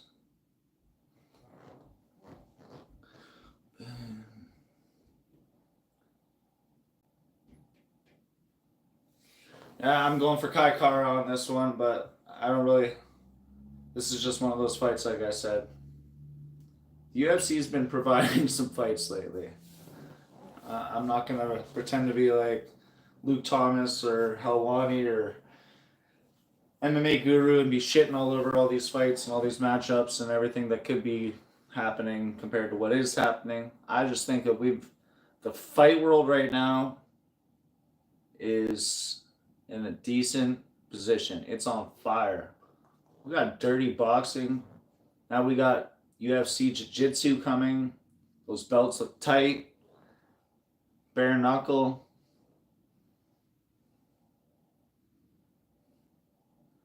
As much as all the competition for the UFC, like, as much as it's crumbling, for me, the fight world's never been better. I don't have the time to devote that I would like into all the different aspects of everything. Like I would like to get into BKFC more. I would like to get into dirty boxing more. But I ain't got the time. I'm working 2 jobs. And I'm still doing this live stream for y'all. So help me out. Like the video. Like the stream. Ooh. Ooh, Kai Kara France looking pissy pants. Ooh. Hopefully those aren't nerves that he's hiding. He's looking angry.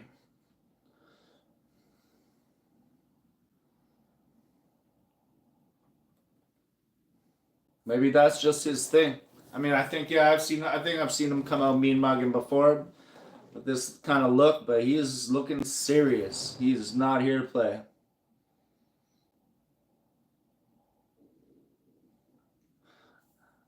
This fight probably won't go to the second round. I don't know. I gotta see if I got more coffee.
All right, just bear with me. Just grabbing a coffee. Just had to use the washroom. I apologize. We got Pantoja coming down to the octagon right now. Wearing some. Those are some loud sunglasses he's got on.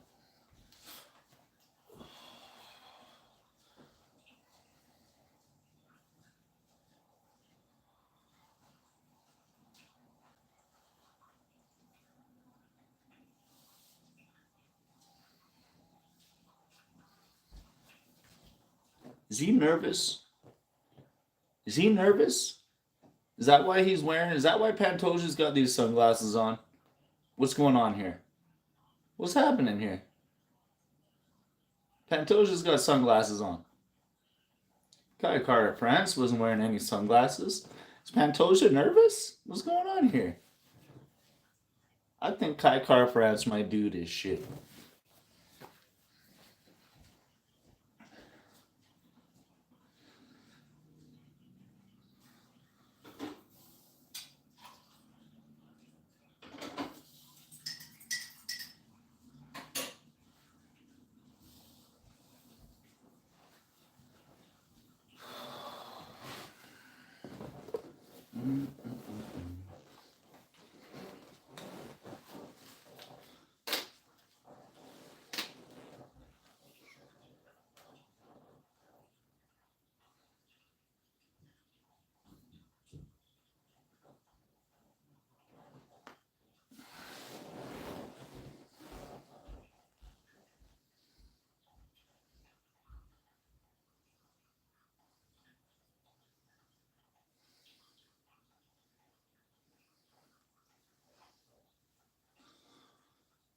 Pantoja just did some really fast shuffle around the octagon.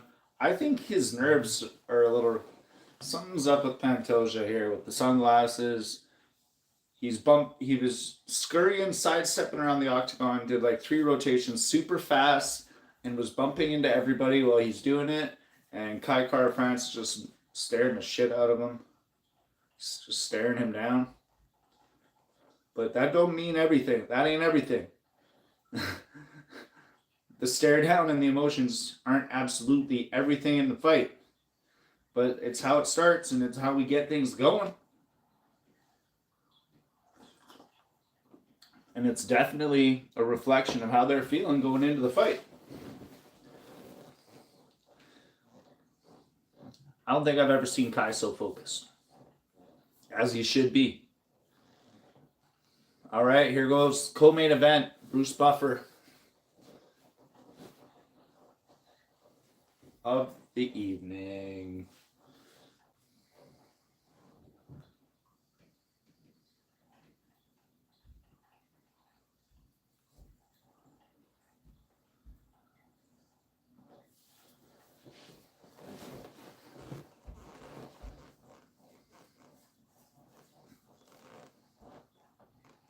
I wonder if they even let Joshua Van in the back or if they just got him chilling by the octagon there because he just fought, so.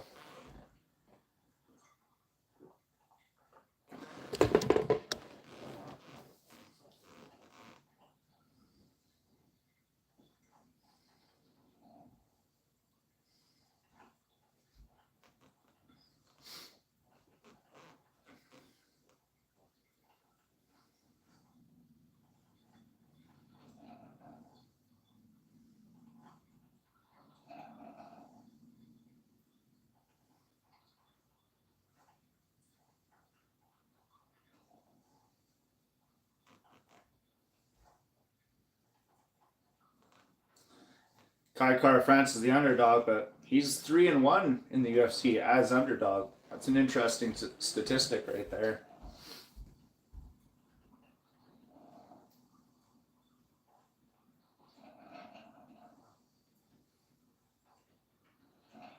He's pumped up. I think I've said that, but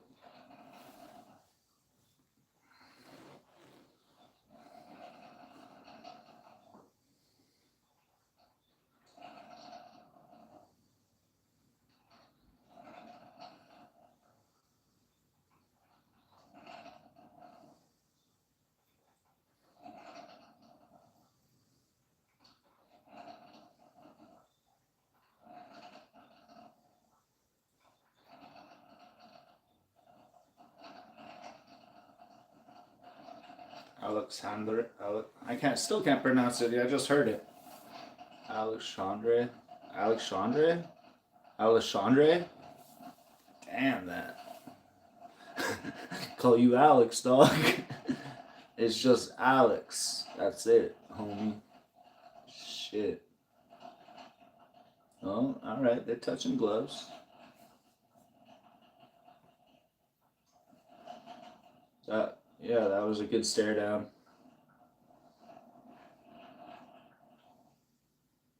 Alright. Let's go. Pantoja, Kai France. I feel weird just saying France.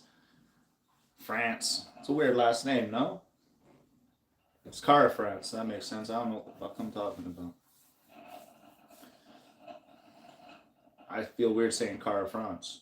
Ooh. Oh. You just shut the fuck up and watch the fight, because these are flyweights.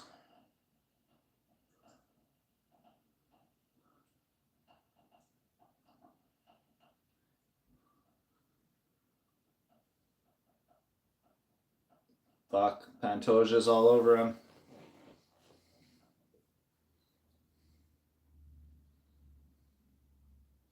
Cara France almost got away from him, but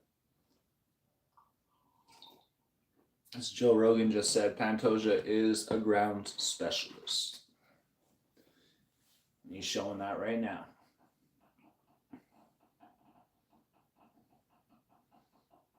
Oh, he's got that body triangle locked in on Kai.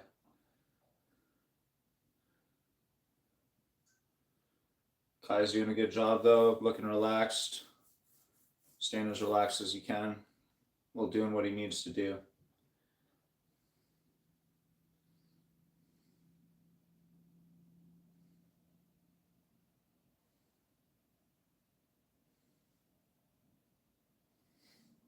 It's interesting the way Kai Kara France was looking up there.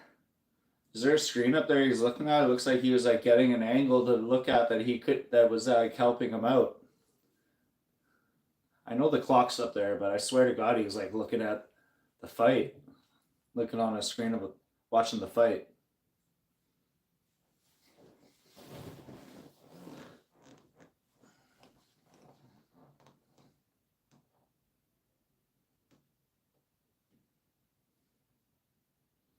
Lots of hand fighting.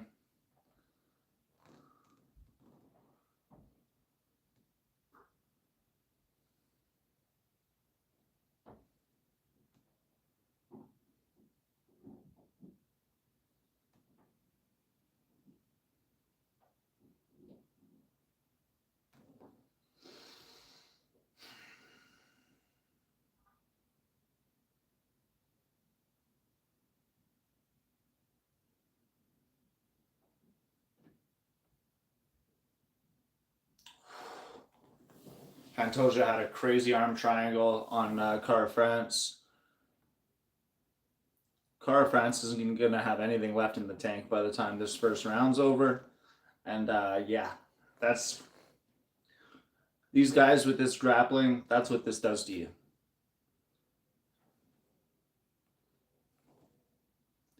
Whatever your specialty is, whatever you're most dangerous with, after a round of this, of what Pantoja's doing to Cara France right now, you're not the same. You're not as crispy with them strikes.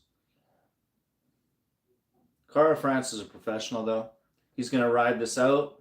Another minute and a half left in the first round. And he's going to come back out in the second and try to do his thing. But Pantoja is just owning him on the ground right now. Shoulder shots right there to the face. Still Cara France trying to stay calm. Trying to save as much energy as he can. The feed's freezing up on me for a sec there. We don't like that.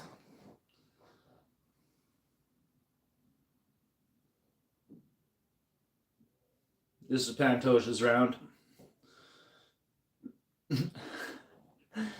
over 3.5 minutes of ground control time for Pantoja in this round. Fairly dominant round for Pantoja.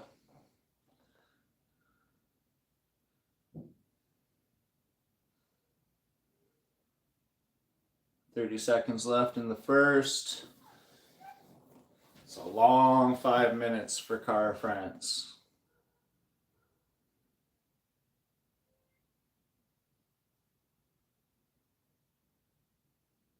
DC is saying basically the same thing I was saying. Cara France is just trying to ride out the clock now, obviously. 5 minutes from hell. And hopefully he can come out and do anything but what we just watched.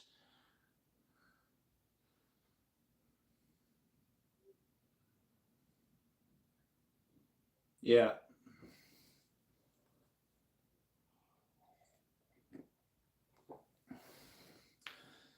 Either I'm not that bad at commentary, because I'm saying a lot of the same stuff these guys, Joe Rogan and Daniel Cormier, are saying, or they are that bad at commentary and they got to step their game up, right? But yeah, take that as a feather in the cap.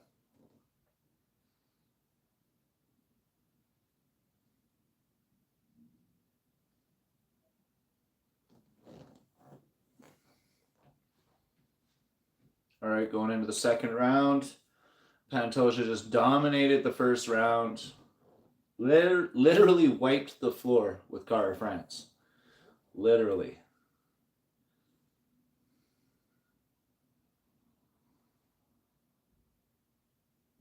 Brandon Moreno watching on. Oh, there's Joshua Van sitting octagon side, like I said. I called it.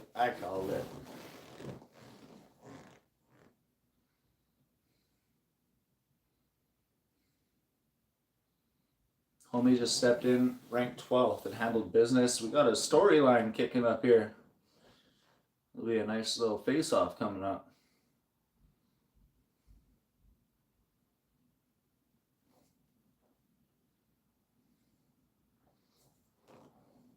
Oh, nice combo from Pantoja.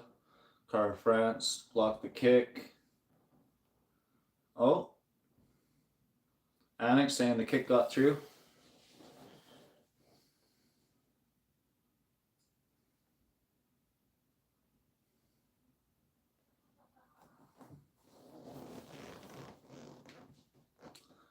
Cara France is going to have to do something here pretty quick. Still a lot of time, but that was such a dominant round. The last thing, like it's a championship fight. I'm speaking pretty early here, but that was a dominant round. Cara France's corner definitely wants them to do something with this round. Nothing else.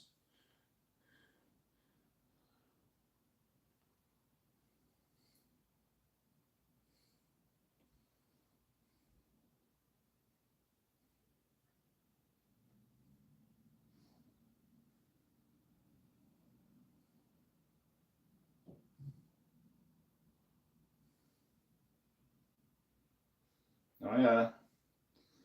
Cara France is wearing some damage from that body kick, and he got taken down. And just mowed him down.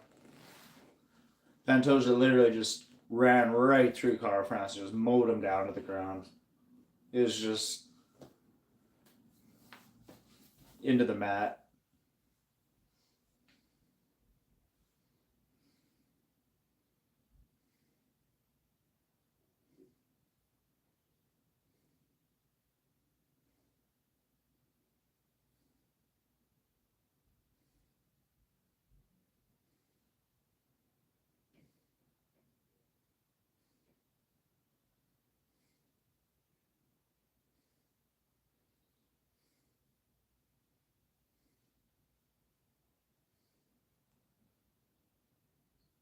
Pantoja is so good, man. Oh, tried with the single leg, but Cara France back to his feet, and they're squaring off in the middle again.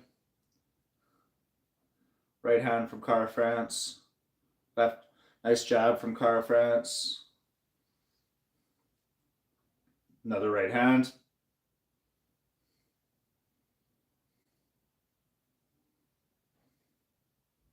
Joe Rogan says Pantoja's biding his time right now, catching his breath. I don't know. Maybe. Nice combo from Pantoja. Cara France. I've always loved watching him fight. It's tough to root for certain guys when they're with a matchup like this against Pantoja. But gotta root for my guys. I can hear myself sounding foolish sometimes, but Cara France has got him tangled up against the cage, leaning on him. Interesting.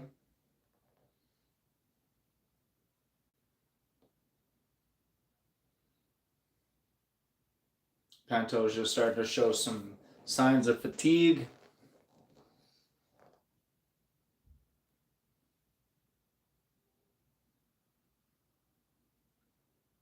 Nice right hand for Pantoja.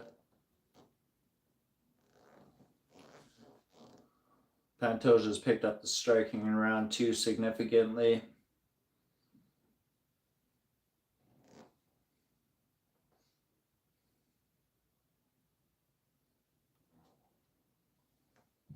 Oof. As soon as I look at the comment section for 1 second, I missed something.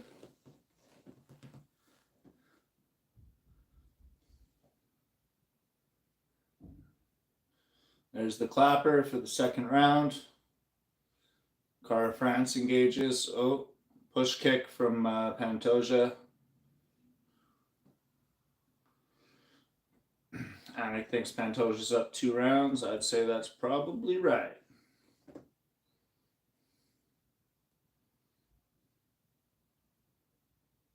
Why are they counting him down before they sit him on the stool?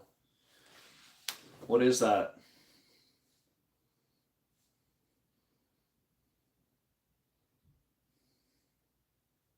Why are they counting down from 5?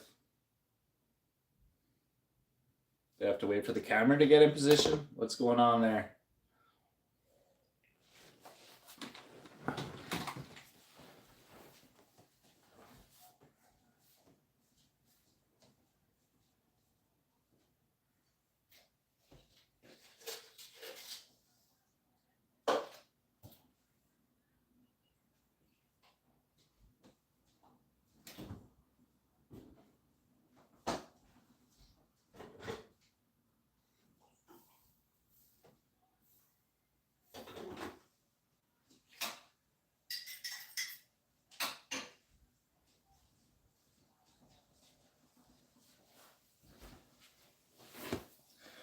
I could be wrong, but I think that the UFC has told their fighters and the cornermen that they want them to count down from 5. Once they get to the corner, they want them to count down from 5 before they sit them down and start talking. I could be wrong, but it's like something to do with the production end of things. But anyways, into the 3rd round, 4.5 minutes left. Once again, Pantoja wrapping his tentacles around Cara France.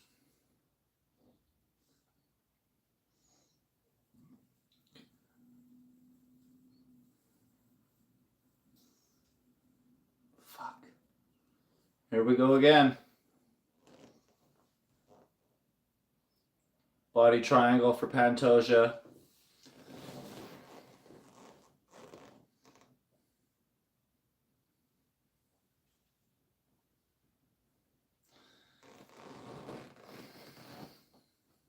So Pantoja is basically coming out doing exactly what he should do as the champion. He's showing his expertise in a dominant fashion and taking the rounds one by one from Cara France. Not enjoyable for me to see personally. Oh shit. Oh shit. He's going for the rear naked choke.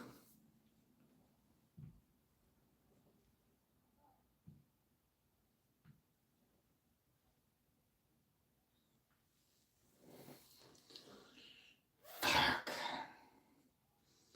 Pantoja got him.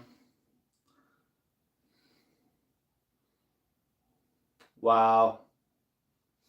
I was dominant. Dominant. No shit, one of the best flyweights of all time. He's on the top of the octagon, just looking like, who the fuck is next?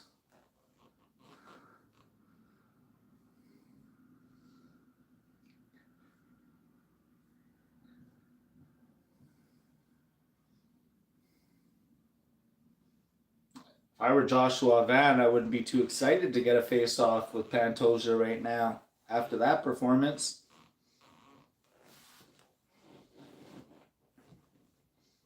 Maybe not today, you know, for the face-off.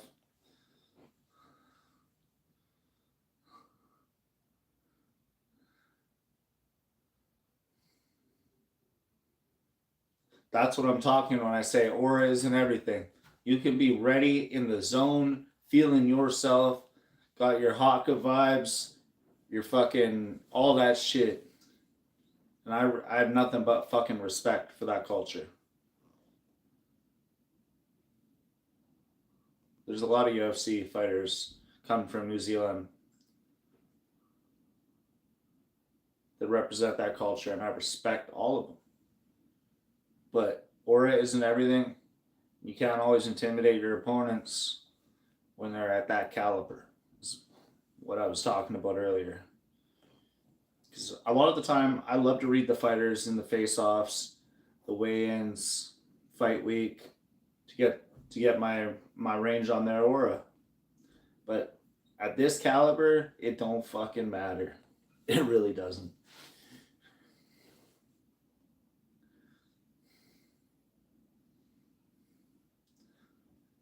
Not the most enjoyable fight to watch, but it's mixed martial arts, baby.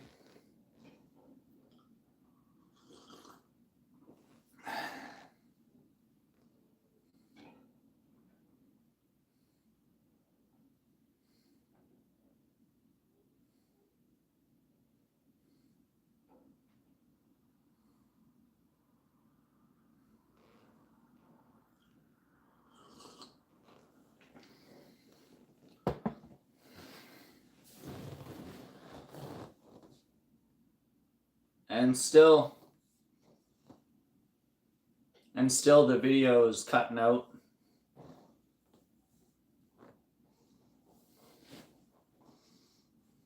They almost got to take they got to shorten that strap up for these flyweights.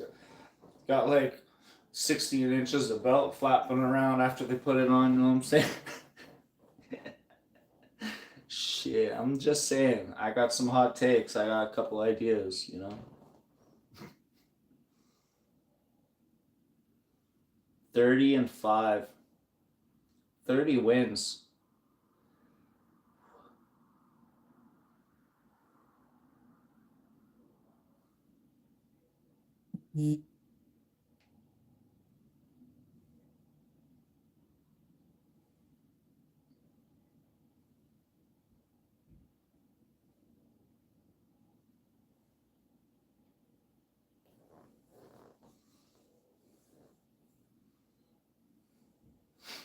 His belt's too big.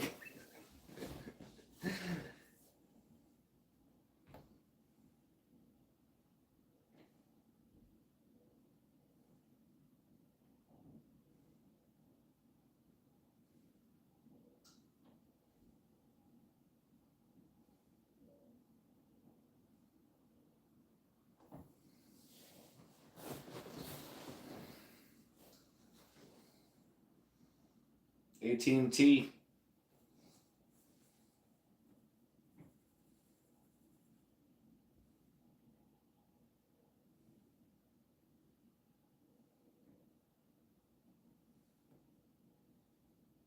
Man, the audio and video is cutting out a lot tonight. I just lost the feed. It's frozen. It froze for like 5 to 9 seconds. Too many seconds. Ah!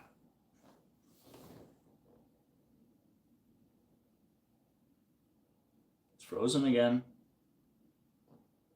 I just lost my feed. Completely.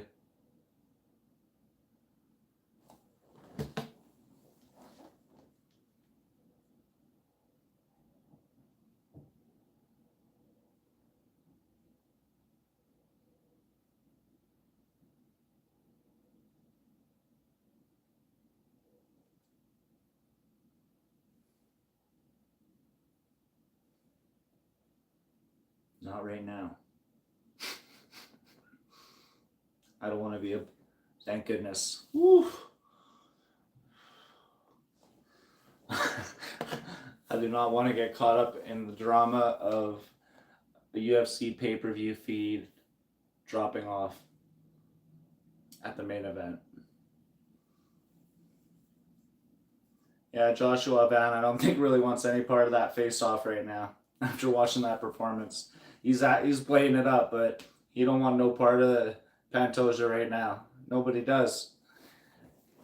Them the facts right there. I've been talking to myself the whole time, and that's fine. Hopefully we can get some views after it goes live.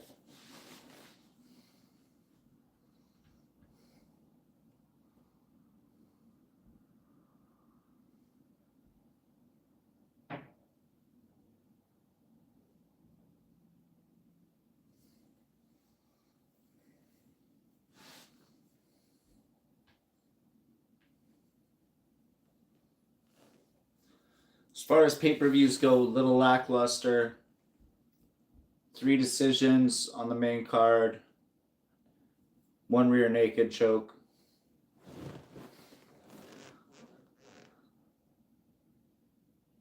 The Royval Van fight was a firefight though. We got Theo Vaughn in the crowd.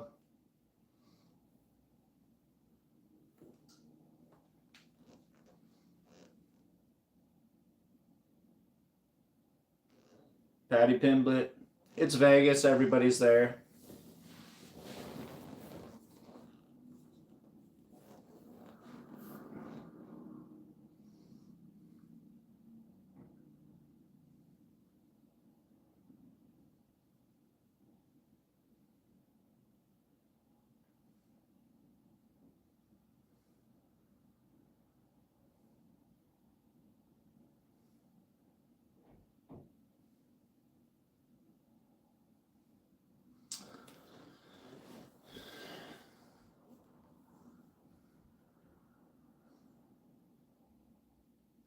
All right, we're going into the main event.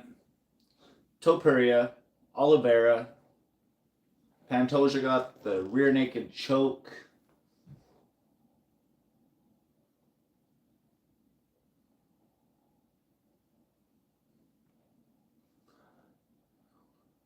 ILIA's moving up divisions. And he's looking good. And pad work is crispy, like I always say. I love that word when it comes to striking. But when you got Charlie Olives on the other side, finished 31 of 35 wins. That's crazy. 10 knockouts, which means 21 submissions. 21 submissions for Oliveira. 11? No, 21. But I'd be leaning towards Topuria for sure all day. Power slap, don't care about power slap. Power slaps for casuals. Even the belts are bullshit. It was a joke right from the start. Dana White promoted it by, well, we all know what happened there. That drama. And the belts look like shit. It was a joke right from the get-go. The belts still look like shit. They ain't fixed them. The Brazilian Jiu-Jitsu, the UFC Jiu-Jitsu belts look way nicer. Power slap. Power flaps, more like it. Bunch of grown men slapping each other. Stand still, I'm gonna slap you. Don't move. No moving when I slap you. Okay, now you slap me. Now. Alright? And then we're gonna do it again. Fucking stupid.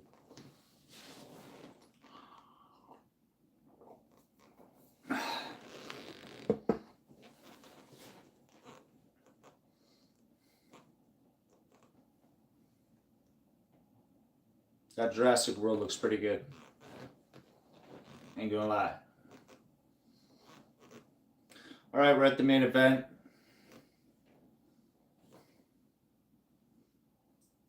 Mixed feelings about the pay-per-view, as usual.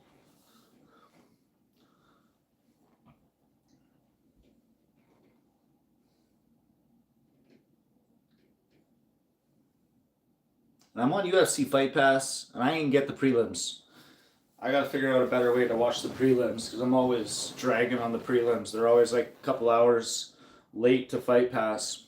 So if someone's got a good way to watch the prelims, put it in the comments, because I'm an idiot apparently. I guess I need another app. I need to pay another monthly fee for another app. Alright, the promo for the main event, Topuria, Oliveira. Everyone's counting Oliveira out on this. They shouldn't be. But Topuria is just a machine. So tactical, so precise, so crispy.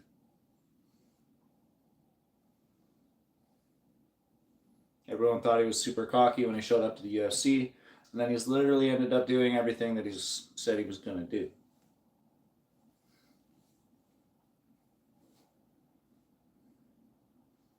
Kind of like Paddy Pimblett, but without the Dana White privilege. You know what I mean? So I keep saying it. I'm leaning towards ILIA on this one, but Shootbox Charlie Oliveira, the Lion. If he gets a hold of ILIA, it's fucking over. That's it. It's over, baby. And he's looking lean. When I seen him at the the face-off or win, whatever, he's looking lean. The fighters tonight are like looking healthy. They're looking professional. They're all looking like they're on weight, on point. Professional. I mean, so obviously, caliber doesn't get any higher than the UFC, but you guys know what I'm saying. These guys aren't taking any days off. And it's for our benefit. I'm here for it.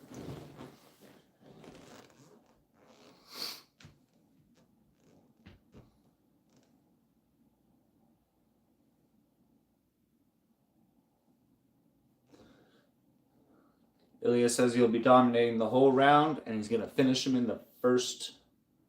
Or sorry, he said he'll be dominating him the whole fight, and he's going to finish him in the first round.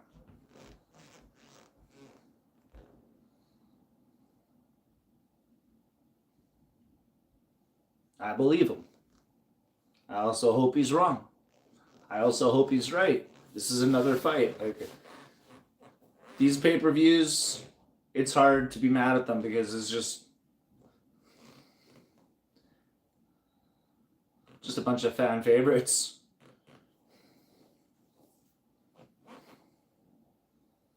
I would have liked to see some Paulo Costa because that's my boy. I still don't know why the fight got canceled. I didn't even want to look it up. My day was busy as shit. Been working 2 jobs, my first day off, running around, and literally I had like 3 minutes to spare before doing this fucking stream. Nobody's watching it with me. That's fine. It is what it is. Oliveira coming down to the octagon.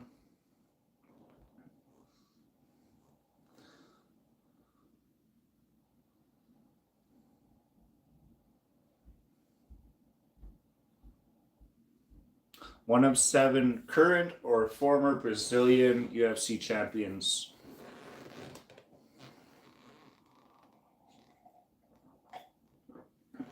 I'm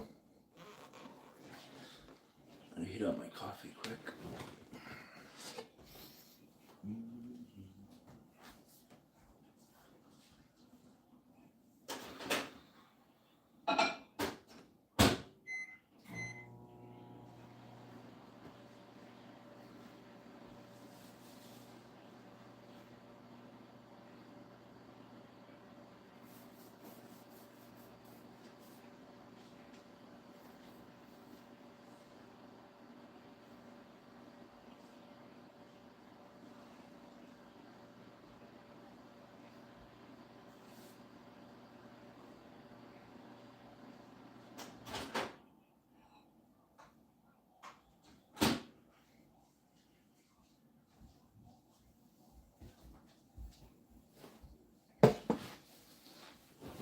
All right.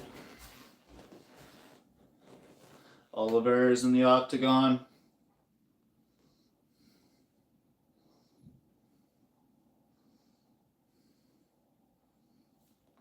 Dude, Bronx got some badass shorts.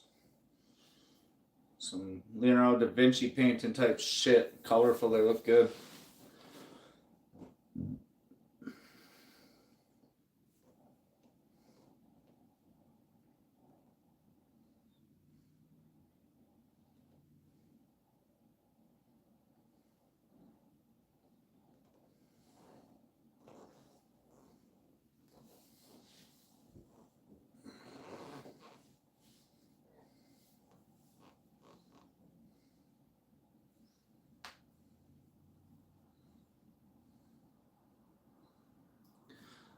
Cool sound of music, whatever he's got starting up here.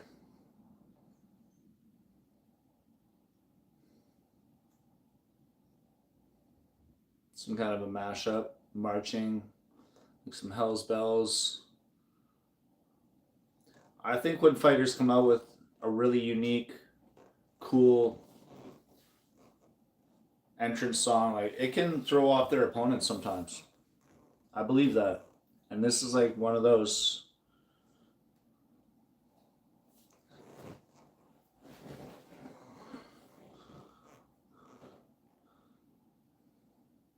I'm switching to some kind of a European string, acoustic, romantic. You know, it's Tilperia, baby. Oh, he's running to the octagon.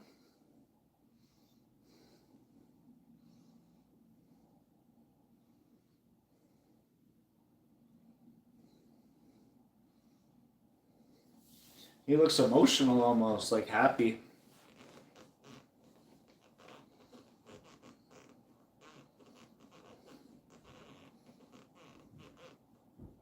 I'm taking it. It's a vibe. Born in Germany. I remember when he first came to the UFC, Topuria. I just didn't like. He's very stoic. There's just the look about him. I wasn't with it. His custom shorts are badass. But he has turned out to be one hell of a fighter. And in hindsight, it's not so pompous, not so arrogant, just confident as he should be. They're talking about the same thing I am.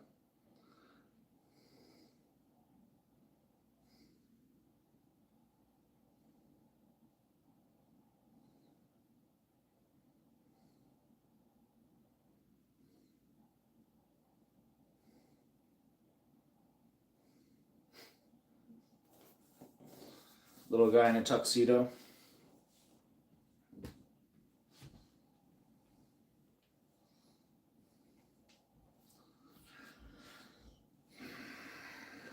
Everyone's thinking it's going to be Topuria by knockout.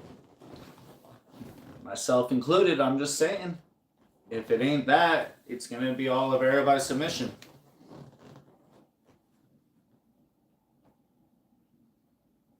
Yeah. Joe Rogan's saying the same thing I said. He's looking thick. He's looking good. But not like flabby, like he just ate a bunch and it is what it is. He did it right. These fighters, when we get cards like this, it's a privilege to get to watch these guys do what they do. After doing what they do for so long, getting ready. We take it for granted. Oh man, this is crazy.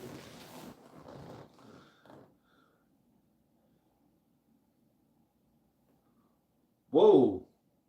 3 inches taller is Oliveira, and he's got a 5-inch reach advantage. I'm sure Topuria is not worried about that though. All right, Buffer's calling out the main event.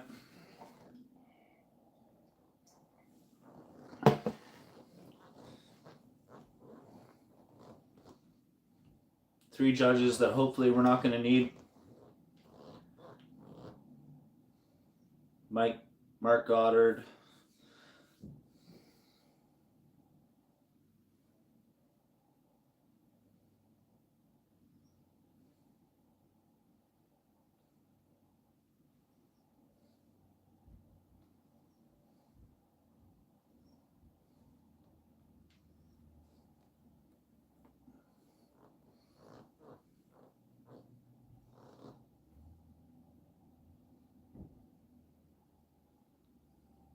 And now,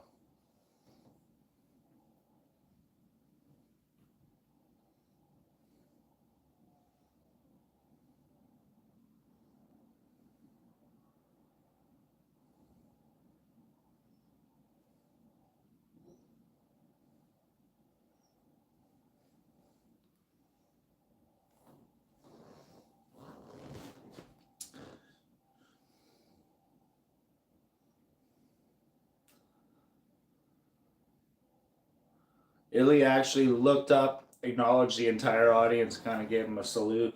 It's not something most fighters will do. It's just so intimidating. He looks comfortable. Or it's his nerves. But I don't think he has nerves.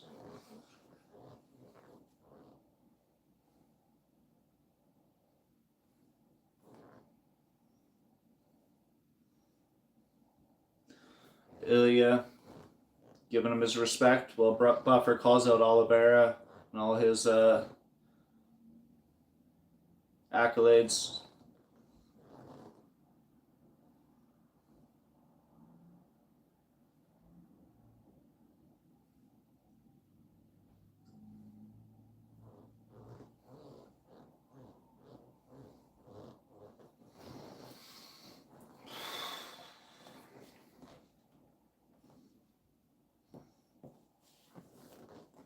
Lately, so many of the fighters I love watching are ending up on the wrong side of these matchups, but see what happens here.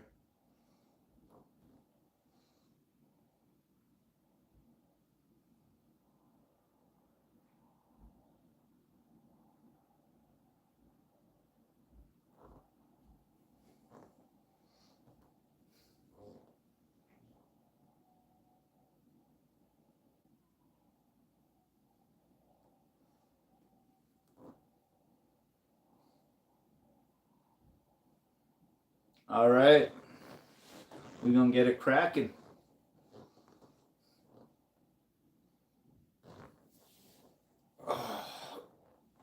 Almost 3 hours of sitting here now.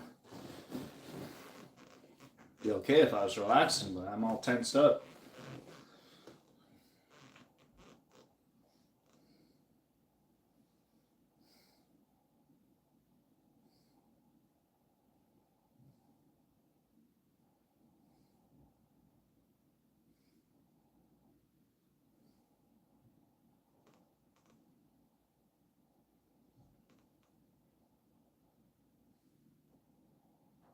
Here we go, main event. Left hand from ILIA. Kick from Oliveira. A couple push kicks. Leg kick. Leg kick from Oliveira. Exchange.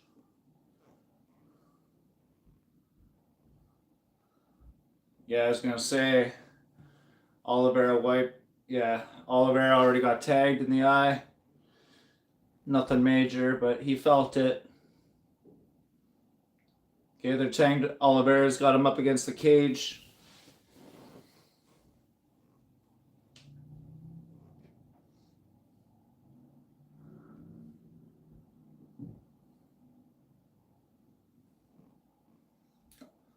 Oliveira took him down. ILIA's on top. Oliveira's got a leg triangle, sloppy side control now from ILIA.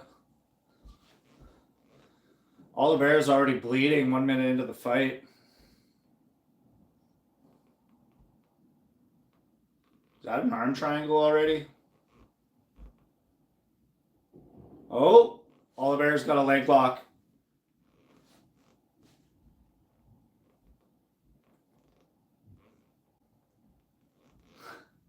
At jiu-jitsu, though.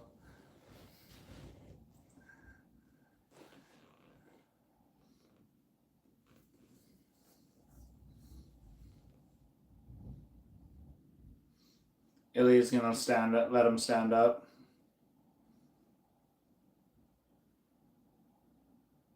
Ooh. And it broke his toe with that kick. And Mark Goddard stands him up.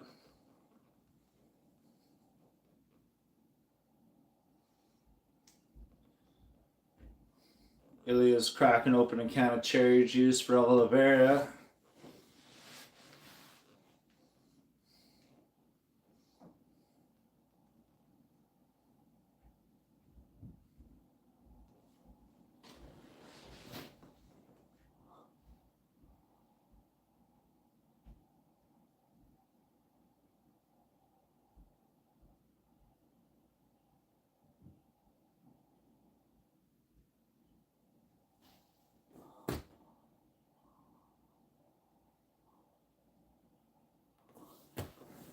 He did it. ILIA did it. He knocked him out first round, just like he said. Wow. 2-division champion. If UFC would have let him, he would be a double champ. But they're not allowing champions to do that anymore. It's just not a thing right now. Unless if someone they like is doing it, you know?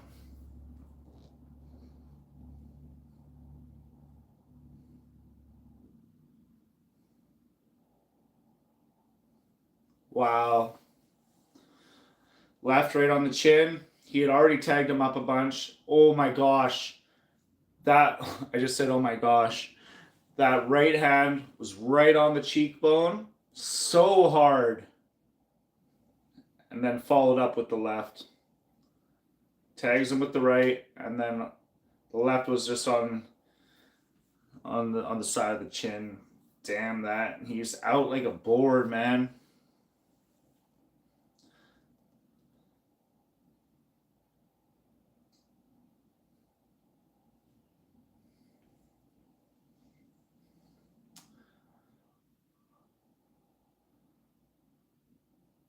Well, we got our knockout, baby. We got our knockout.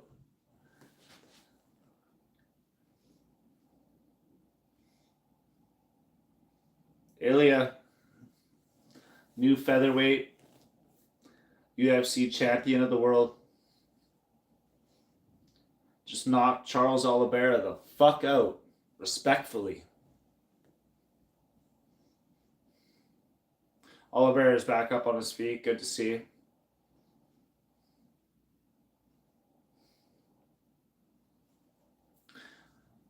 That's a good end to a pay-per-view right there. They're embracing each other, showing respect.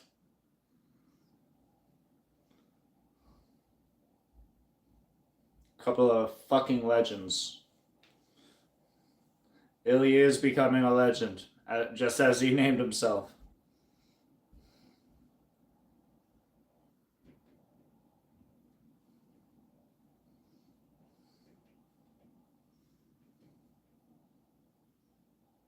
Very respectful. Wow. I'm glad I got this pay-per-view after all now. A little anticlimactic, the beginning of the main card. But wow. Wow. Thanks to the few people that tuned in. Thanks to the people that liked, commented, subscribed to the channel. Thank you if you catch the video later. And yeah, tune in for more pay-per-views down the road because I'll be doing this. I'm here for it. We doing this, baby. Hothead MMA. I'm fucking out of here.